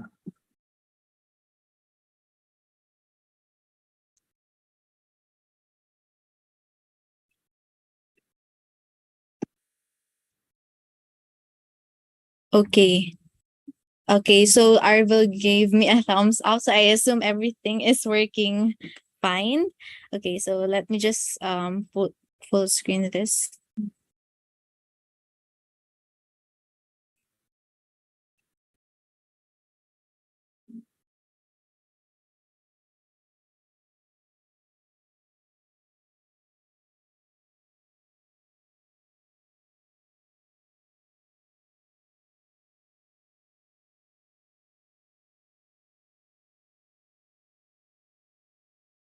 Okay, so apologies for the spotty internet connection. So I'll just present the application process via Canva, since it seems that there's an issue. Yeah, here. So it's the presenting. So I'll click present. Okay, so there. So here is the application process for the Hackathon and Open Data Challenge for the city of Cauayan. So for the first part,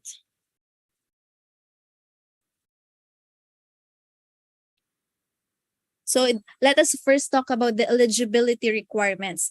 So interested participants should at least be a Filipino citizen, at least a high school graduate, or with knowledge and skills in DSA. So prior experience in Hackathon and Open Data Challenge is not required. So if you are a newbie in data science and analytics, or a newbie in Hackathon and Open Data Challenge, then you are very much welcome and encouraged to join this competition. So Sparta scholars are very much encouraged to join as well. So there is a benefit which we will discuss later for your capstone pathway submission. So participants can choose to work individually or form a team of up to 5 members. So you can work as yourself, or you can team up with other people to join the Hackathon and Open Data Challenge. Okay, so let's not talk about acceptable entries. So for hackathon, we have data blog, data journalism, research paper, dashboard, predictive model, software application, and visual storytelling. And for the open data challenge, it's almost the same with the hackathon, but you also have the option to have cleaned, engineered, readily used data sets derived from the raw files provided by Cauayan City. So these are all available in our Sparta portal website. So for the registration and team creation process, so for the first step, you have to go to Sparta's portal or website, that is at https://sparta.dap.edu.ph, and click on the login or register button. So it's encircled here on your screen. Next, you have to fill out the registration form. So if you are Sparta Scholar and you have already an existing portal account, you can just log in using your Google account by clicking on the Login with Google button. So just a reminder, the portal only accepts Gmail or Google email. So if you use a Yahoo email or Hotmail email or an Outlook email, so you might want to create a separate email just to log in with the Sparta portal using a Google email. Okay, so next, you have to click the hackathon and or open data buttons to view the challenges. So there is header in the menu. So there's open data and an hackathon button there. So you have to click whichever you prefer, and then you will see the challenges pertaining to each competition. So for step 4, you have to filter in the challenges to Cauayan City and open. So click on the view details button to view the details of each challenge. So it will redirect you to a page containing the details of the challenge that you chose. So once you have decided on a challenge, join by clicking on the Join Challenge button. So please note that you can only have one team per challenge, but you can join multiple challenges with your team. So again, you can only have one team per challenge. So for instance, in this one, I can have only one team for this, but I can join the other challenges with my team. Okay.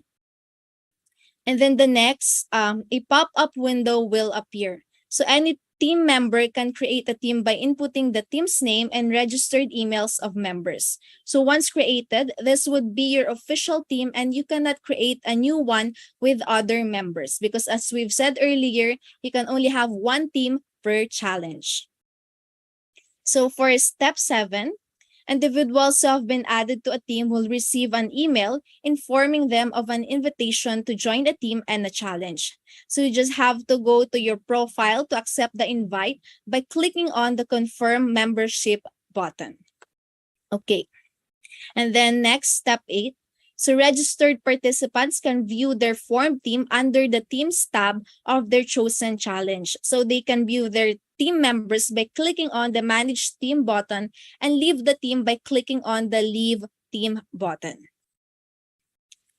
So for the 9th step, so you can submit your entry under your chosen challenges. So you can also find the data sets you can use under each challenge. So you can just click on the data set button there and you can find the data sets available for the challenge that you chose.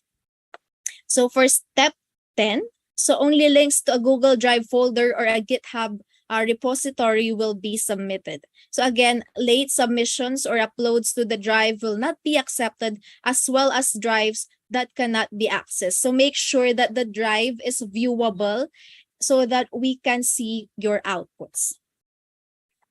And the next is, so to learn more about the competitions, you can view the mechanics or download it from the window upon clicking the View Mechanics button. So it's near the hackathon challenges, click the View Mechanics button, and then you can download the full mechanics in a PDF file format. And then next, so you have to keep in mind these dates. So for registration, team creation, and challenge joining, you have until October 24, 2022 at exactly 11:59 p.m.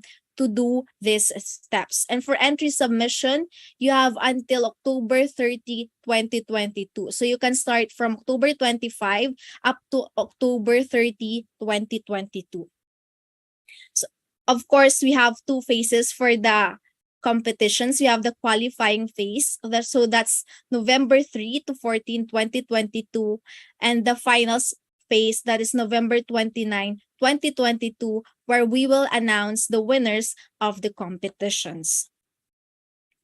So if you have any more questions, just feel free to send us an email or message via our social media accounts or via chat box below, so we can answer them via our panel discussion later. So that's it for the very simple application, team creation, and entry submission process for the Hackathon and Open Data Challenge for Cauayan City. Back to you, Arvil. Thank you so much, Ms. Kayabia, for your comprehensive presentation. For our participants, do not worry if you were not able to follow the steps. We would make sure that instructions would be communicated in other places like Facebook, even after this event.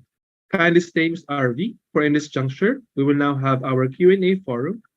May we welcome back to the spotlight our previous speakers, Ms. Gonzalez, Mr. Puspus, Mr. Rosero, and our previous testimonies from Mr. Tebes and Mr. De Guzman, if you wish to join. Hello. The floor is now open for questions from our participants. You can unmute or raise your hands or put them in the chat box. Thank you.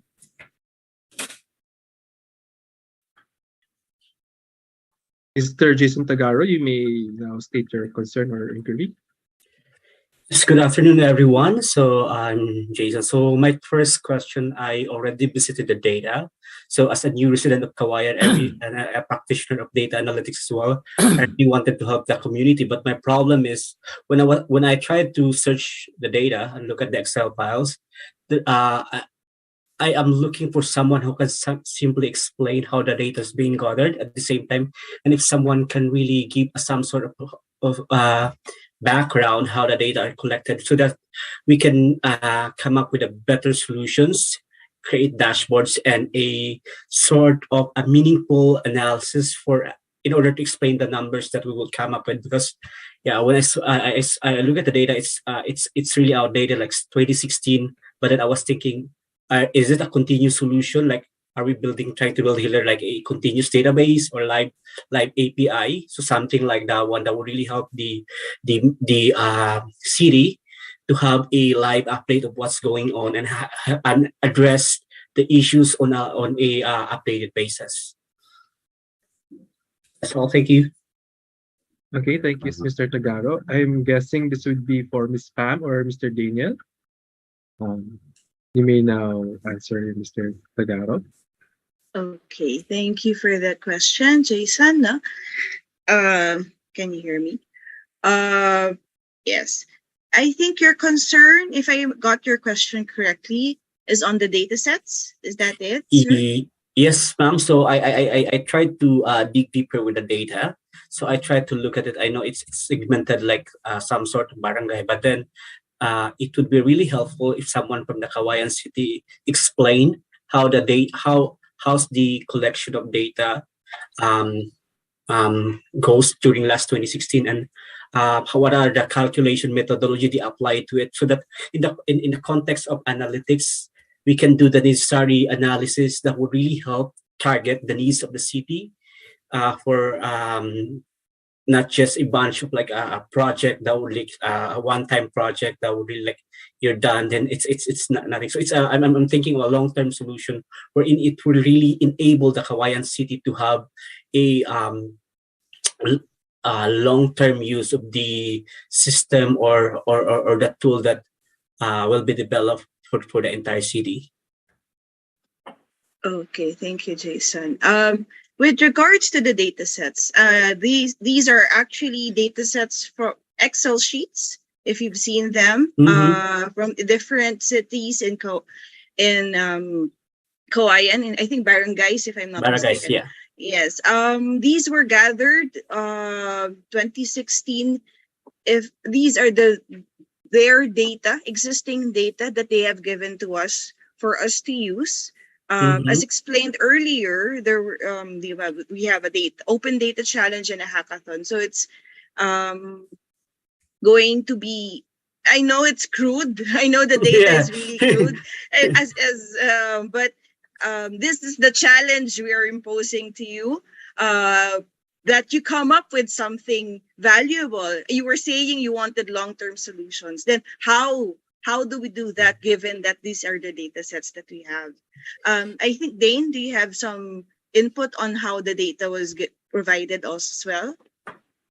Yeah, thank you. Thank you very much, Ms. Pam. To respond to that, Sir Jason, basically, it's designed as a progressive template. So it is regularly updated by a personnel assigned for submissions of reports and generation of actionable insights for that. Other data relative to, I feel like disaster risk reduction, they have a system on that, but the accessibility of data is limited to few personnel because it's submitted, I think, in the GADIS program of the DOST, and the capacity to access that file is still limited, sir.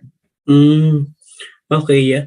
Thank you so much. So I was just really hopeful because I saw the data is quite obsolete. It's 2016, and I think it doesn't make sense if you create an analysis for the 2022. So what we have, I think, what would be better is to be developed as live interface, then have some sort of repository like a data warehouse and connect to the live reporting tool. Yeah, I think that's all. Yeah, thank you. Yes, thank you, Jason. Yeah, I think your solution can be one of the solutions that you can present for the challenge. Yeah, but you know, it's the timeline is quite quite tight, precisely. and having that kind of project, especially if you want to build up a team. It's to be honest, it's really. I used to do a lot of projects, but it's really quite mission impossible if I will look at that way. Okay. But yes, it is that is the challenge. That is the hackathon challenge. So I hope you're also up to that challenge. Okay. More questions, Arvil? Okay, let's now acknowledge Mr. Haminalo Jr., sir. I'm coming from Cagayan State University in Gigrao. My expectation was different because we had a hackathon that was only 24 hours. So assuming we had already registered and you have got your titles there already, we can now request for data from the LGU, something like that. Example, we are doing agricultural applications, yung smart agriculture and transportation. Magsasabit kami ng title. Magbibigay sila ng data sa amin in let's say agriculture or transportation. Ibig sabihin, before October 13, nagawa na namin lahat yung output namin, visualization, everything. Is that right? Did I get it right? October 30 yung deadline? Or mag-umpisa pa lang kami doon na magtrabaho after 30?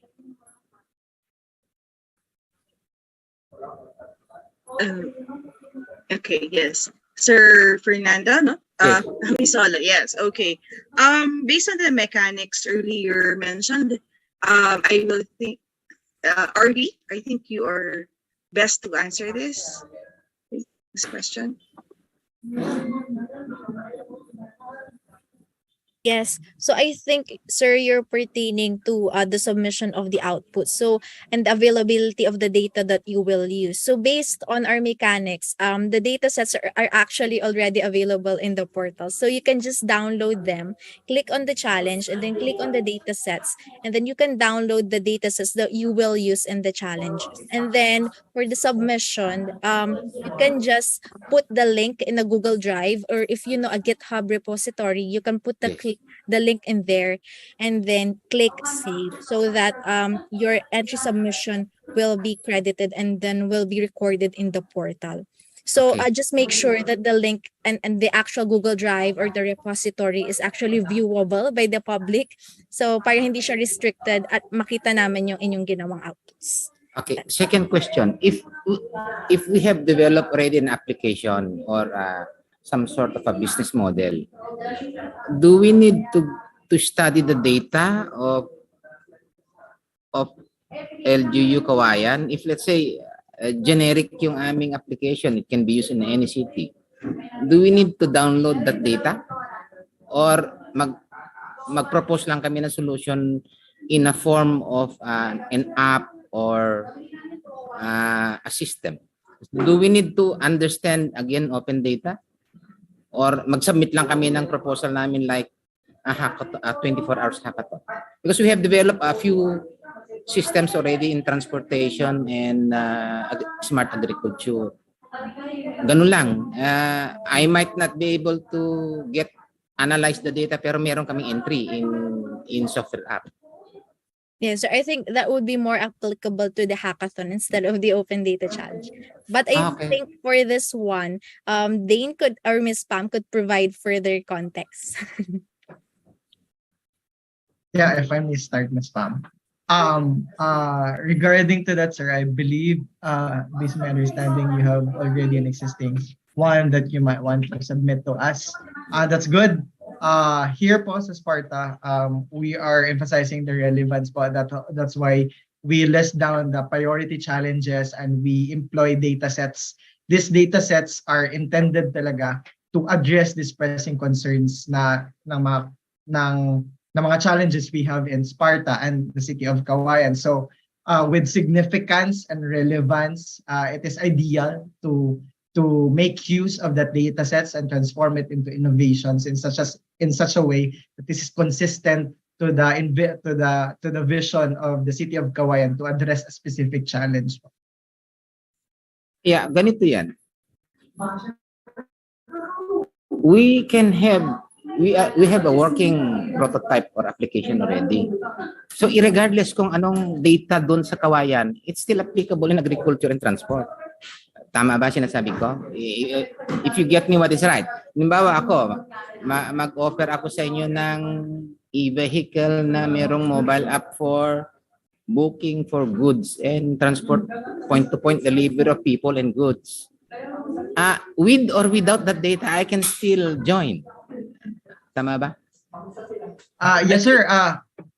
Yes, sir. I feel like counting tweak na lang ata yun in terms of area code, for example, or the commodities that are present in a specific place. What are the type of commodities meron yung specific place that they want to transport with? Although we are willing to study that. Yung oras lang kasi, no? We are willing to study that. Halimbawa, demographics, ilang barangay ang Cauayan, what are the goods that are between how many tricycles are there. Kukunin namin yung data na yun. Yes, okay? sir. Okay. Then we will relate that to the app, parang ganon.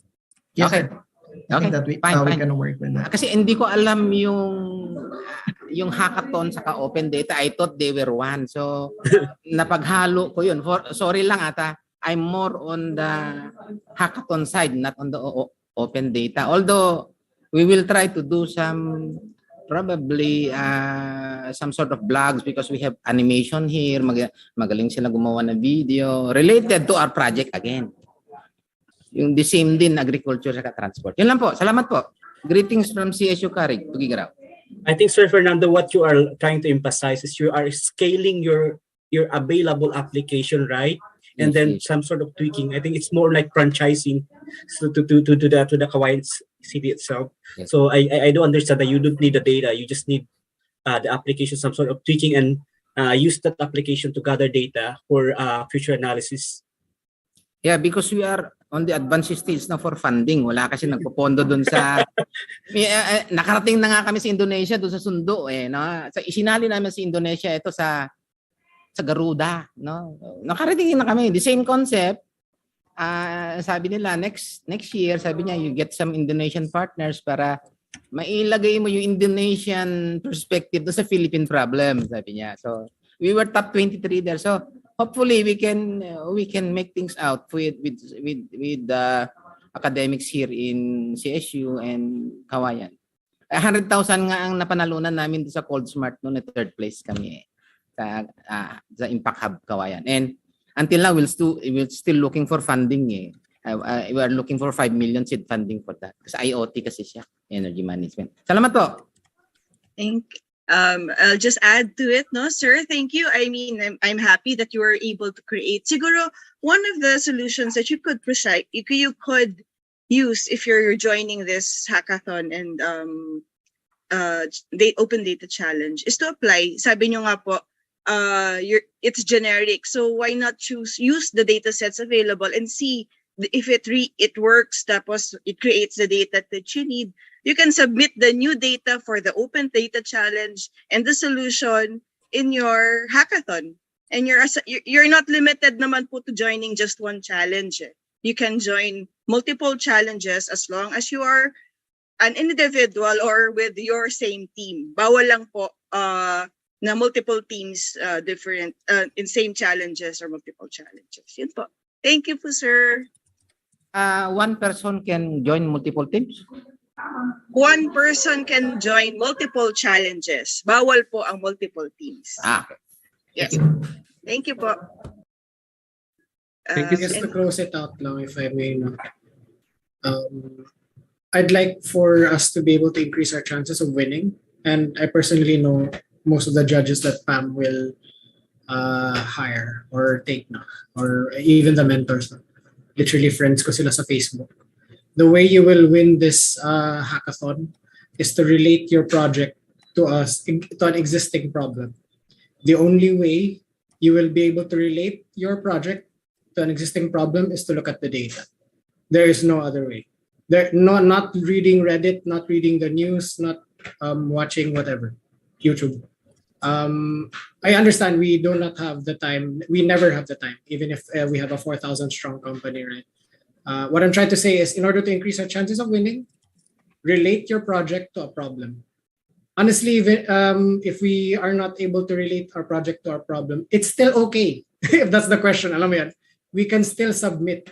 It really just depends on the judges. So this is just me giving you a hint, having lost and won a lot of hackathons, more lost than won, related to a problem, honestly.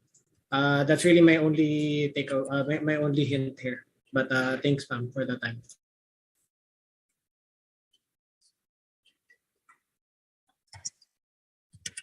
Okay, are there any questions from our participants? You may still raise your hands. There was a question in the chat. Maybe I can help answer. And go, sir. Also. Concern about ownership.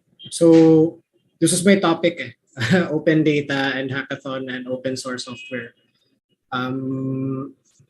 Really, the main goal, even when we were starting data ethics before, obviously I'm no longer as involved.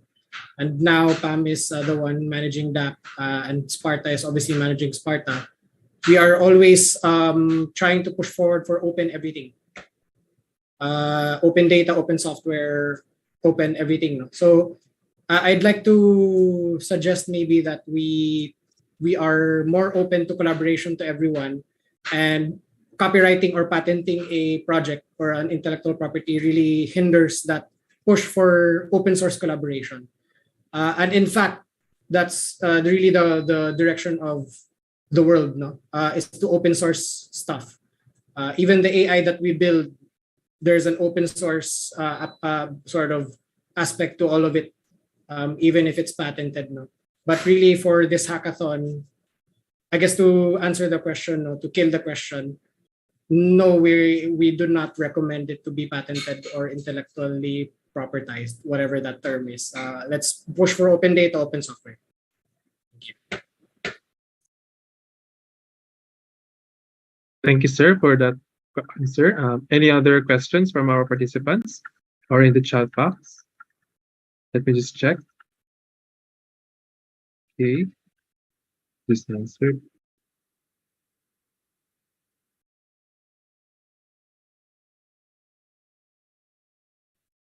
Hi, Arvil. I Yes. just saw some comments in the chat box for those willing to actually looking for their teammates. So you can join our community at Facebook. So community is Sparta PH.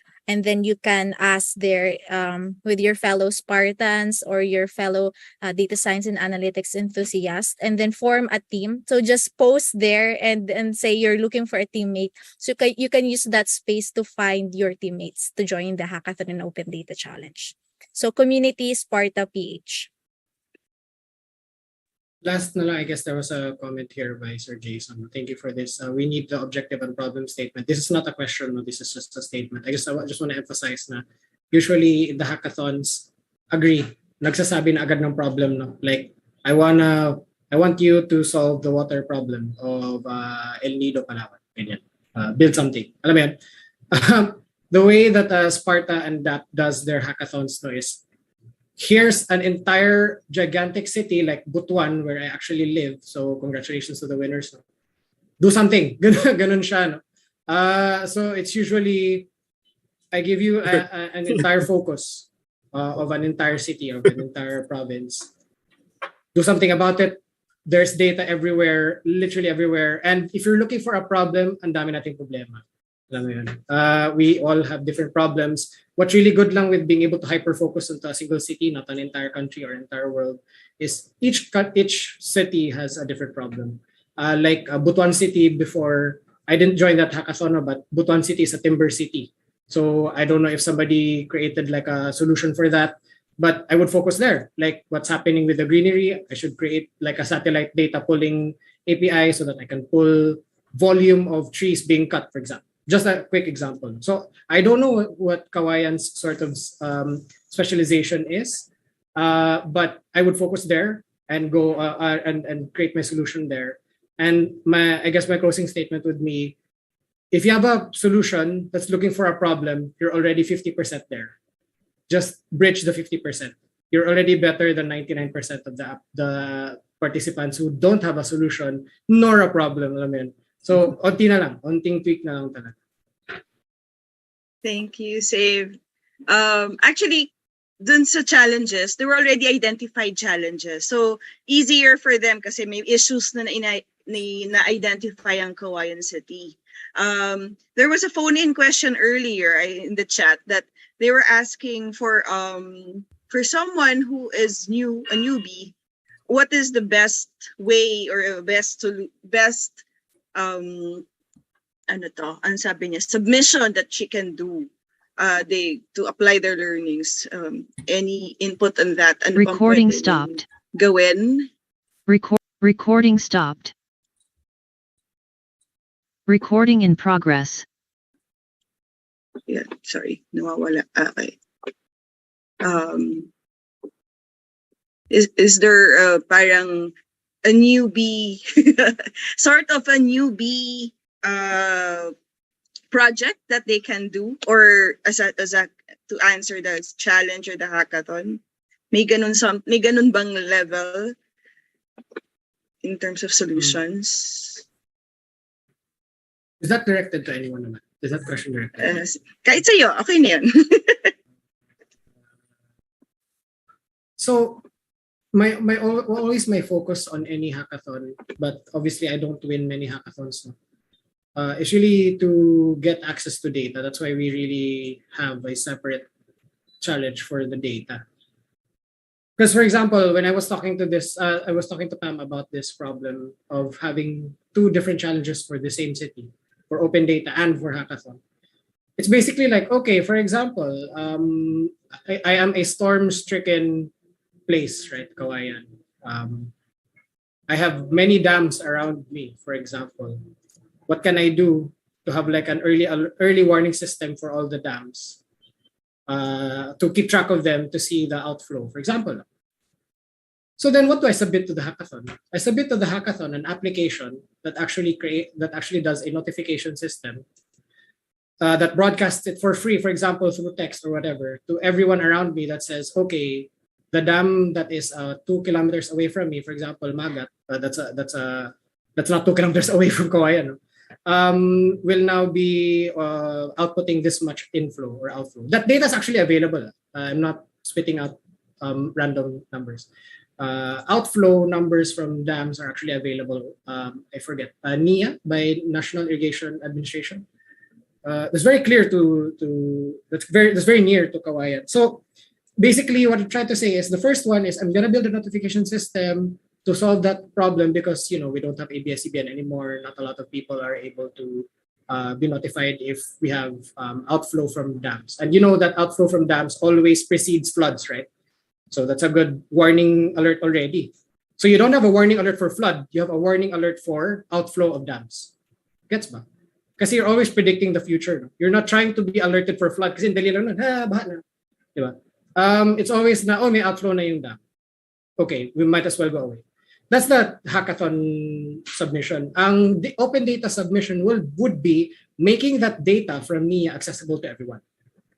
So I create an endpoint, I put it on G Drive, I have a job that's on a cron job on my laptop or whatever that pushes it to G Drive every 5 seconds, for example. Or if I know, I think NIA's data is updated every hour, if not every 6 hours. No?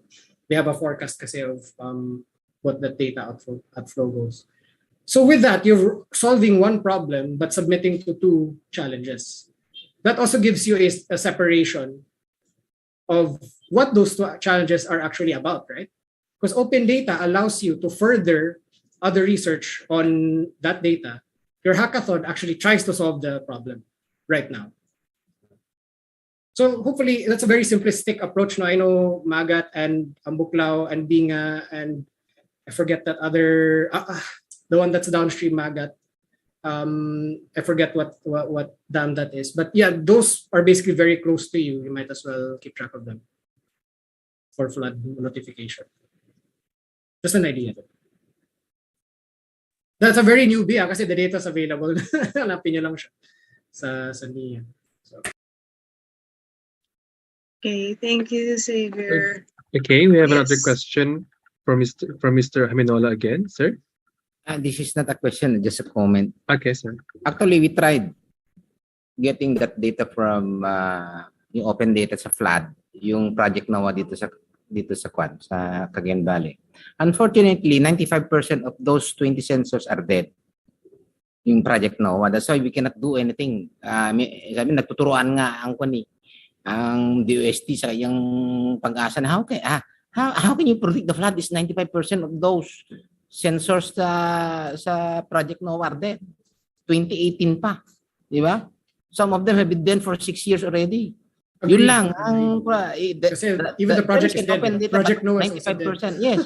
Wala nangyari. I do not know. That's a national. Tirinak nga namin buong Pilipinas eh. 90% ang patay eh. Di ba? 75% ang average ng buong Pilipinas. So the reason why I wanted to focus on Magat Abuklao being outflow is they have sensors and they are required to publicly publish their data publicly and regularly. I would know. I was one of them who was tasked to upload that data for all 3 plants. That's why I know the outflow inflow. The outflow. I don't suggest pulling from Project NOAA. Yeah, wala kang makuha. 95% nga patay eh, di ba? How can you predict flood now? Di ba? Outflow, okay, pero yung level ng mga bridges that DOST was touting before, back in 20, they're all dead now. So we cannot predict any flood. Maybe that's a very good project, sir, for a hackathon for this session. Yes, I will probably add that one, parang statistical analysis that 95% of your sensors are dead. It's 75 average nationwide.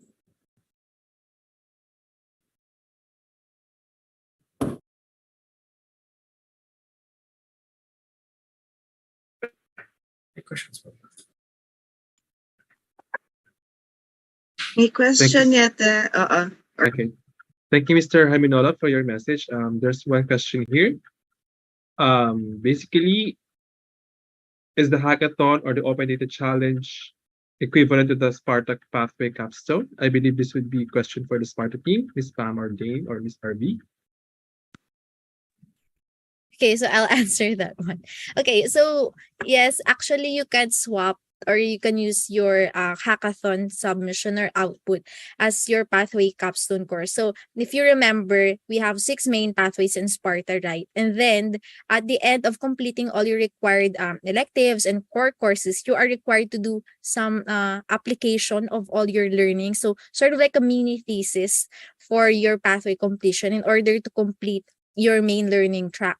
So that one, you can swap that one for your hackathon and open data challenge output, provided, however, that you reach the pitching stage of the competition. So hindi po porket nag-submit kayo ng outputs, it's automatically na siya, substitute na din sa Pathway Capstone course ninyo. So you have to reach the pitching stage of the competition. So once na-reach nyo naman yun, the team will get in touch with you via email, and then you can coordinate with us via spart.dap.edu.ph or send us a message via our social media accounts so that we can process your request and coordinate it with CourseBank. So ayun naman po. They may also check it in the mechanics. It's included the capstone and then the ownership. Thank you so much for your answers. Are there any more questions before I proceed to the chat? Meron. Sa chat pala. Sorry. Go lang. I go, sir, if you found one po. No, it was in the chat. Sorry. I can probably get it. May I know who should be a member per team? I think also this was part of my discussion kasi very quick lang naman yun, but I really wanted to emphasize that because whenever I join a hackathon, I've never had a teammate. No? Never. Like, I've joined multiple for the past 7 years. Never ako nagka-teammate. Kaya siguro ako natatalo. Like, I've only won probably 50% of my hackathons. No? Wala, talo talaga ako lagi. Local or international, whatever. But the I would say na a team should comprise at least of a builder, anyone who can code. Don't worry about titles like data engineer, data scientist, data manager, data steward. Nasa Pilipinas tayo, data monkey lang lahat yan. I'm a data monkey myself, diba? So, I'm not lying. I'm just a data monkey. Like kanina nga, while I'm having this meeting, I'm cleaning data. So we call it data janitor, sir. Data janitor. Mas maganda pa nga yan kaysa sa data monkey. So don't worry about that. No? The second one really, I would emphasize is somebody who's good at design. As in, pagalingan talaga mag-design, swear, like that.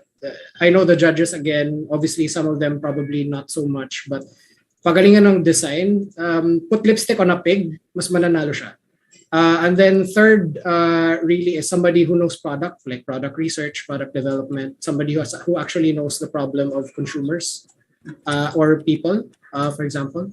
Product doesn't have to be business, right? Product could be like, I want another Project Noah. How can I get there? Okay, bili ako ng 20 IoT sensor. Okay, edi marunong may builder ako. So I just need somebody to create the app. Designer po ako, designer. Di tatlo na kayo, no? So I'm not saying na you should always have 3 people. I'm just saying you should have 3 functions. And really, the only thing I want to emphasize is don't be me, wag mag-isa-isa. No? Walang nananalong mag-isa. You can't go far alone, swear. I would know. No? Even now, I still don't have a hackathon teammate. So, kaya di ako sumasali. Wala rin naman akong pag-asa. Anyway. I agree with that, sir. I also joined the hackathon sa farm. Mag-isa. Umabot naman ako sa pitching. Ayun, hanggang dun lang din. Sige, I think someone's raising their hands. Okay, let us now acknowledge Mr. Tapa. Sir Rob. Hi, hello. Can you hear me? Yes, sir. Yeah, sorry, hindi ako pwede video kasi nasa work, so simple ko na lang. Bale, binabasa ko kasi objective ng open data and hackathon. So, based sa explanation ni Specsavor, more on solutions yung hackathon. And yung open data is more on related sa data. So, not sure kasi kung ano yung magiging output nito since ang objective nito is more on data centralized solutions, meaning API and anything na related para magkaroon ng reference yung magiging next set or next batch yung magpuproduce to final set for hackathon. So, tama ba yung assumption ko na more on APIs yung open data challenge mechanics pagdating sa software side? Open data should be, like I mentioned, the first requirement is just publicly accessible. Bigay ka lang ng G Drive. Pwede na yun. G Drive link. My second one is I don't want to be the one who impose, sina Sparta na mag-impose. License. Magsulat lang kayo ng license. that should be fine na you are openly attributing anyone who's you're taking data from, and also you are sharing this data to anyone who wants to build upon it. Alright, sir. So basically, yeah, more on output yung Output open lang data. talaga siya, honestly.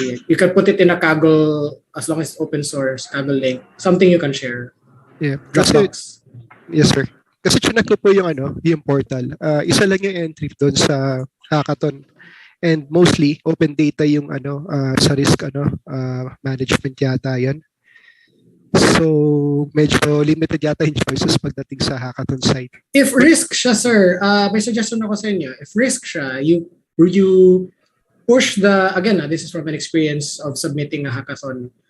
You can push the risk scoring system or a dashboard ng risk scores nyo as a hackathon submission. And then, yung actual risk scores or data basis dun sa risk score as an open data challenge submission.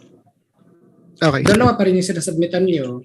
Kunyari lang na meron kayong front end doon sa hackathon. Okay naman yun. Alright, understood po. Thank you, sir. Alright po. Okay, thank you. Are there any questions? Any other questions? I would like to ask from the team lang, Sparta team, kindly reiterate lang the schedules para lang ma-remind ang ating participants. Like the submission, the start of the challenge, the start of stuff. Harvey, Dane.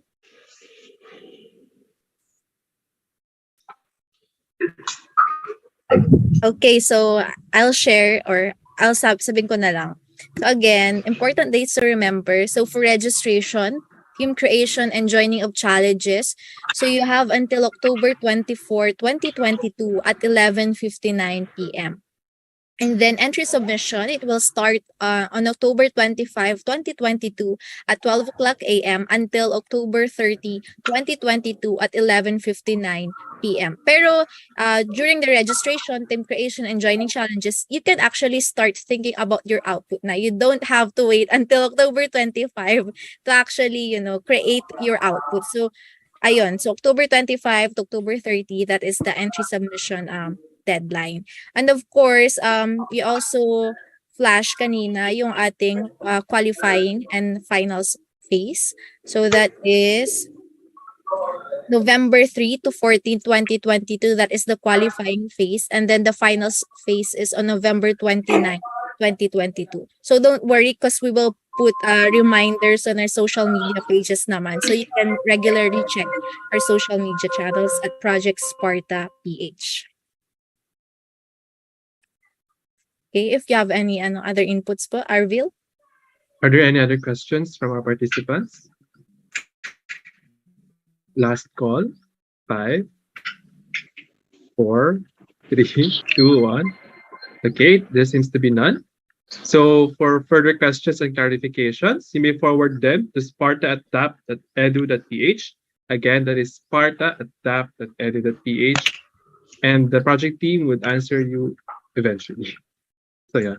So it is a Friday afternoon. I'm sure many, if not all of us, are eager to call it today. But before that, may we request everyone to open or keep their cameras on and prepare our best smiles for our event photo. So kung kaya po, mag-on tayo ng ating mga camera. So yan.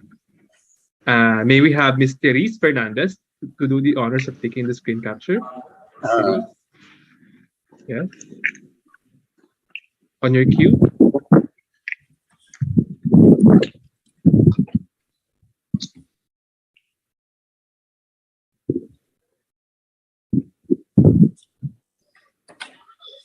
Hello everyone. Okay, we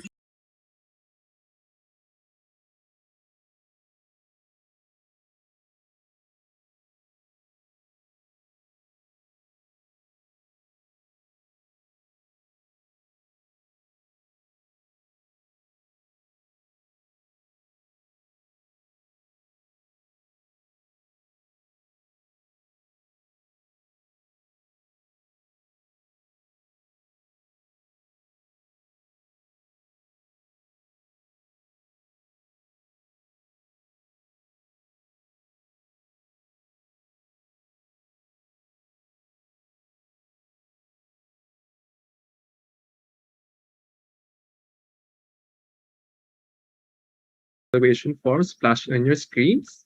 The link is also provided in the chat box. So again, please fulfill the evaluation forms for our future events, reference for our future events. So you can see them in the screen and in the chat box. So there. So again, I am Arvin Armedilla. It's been a pleasure to be your host for today. Thank you very much. Ingat, stay hydrated, and happy weekend, guys. So see you in the challenges and in the hackathon. Bye. Thank you so much.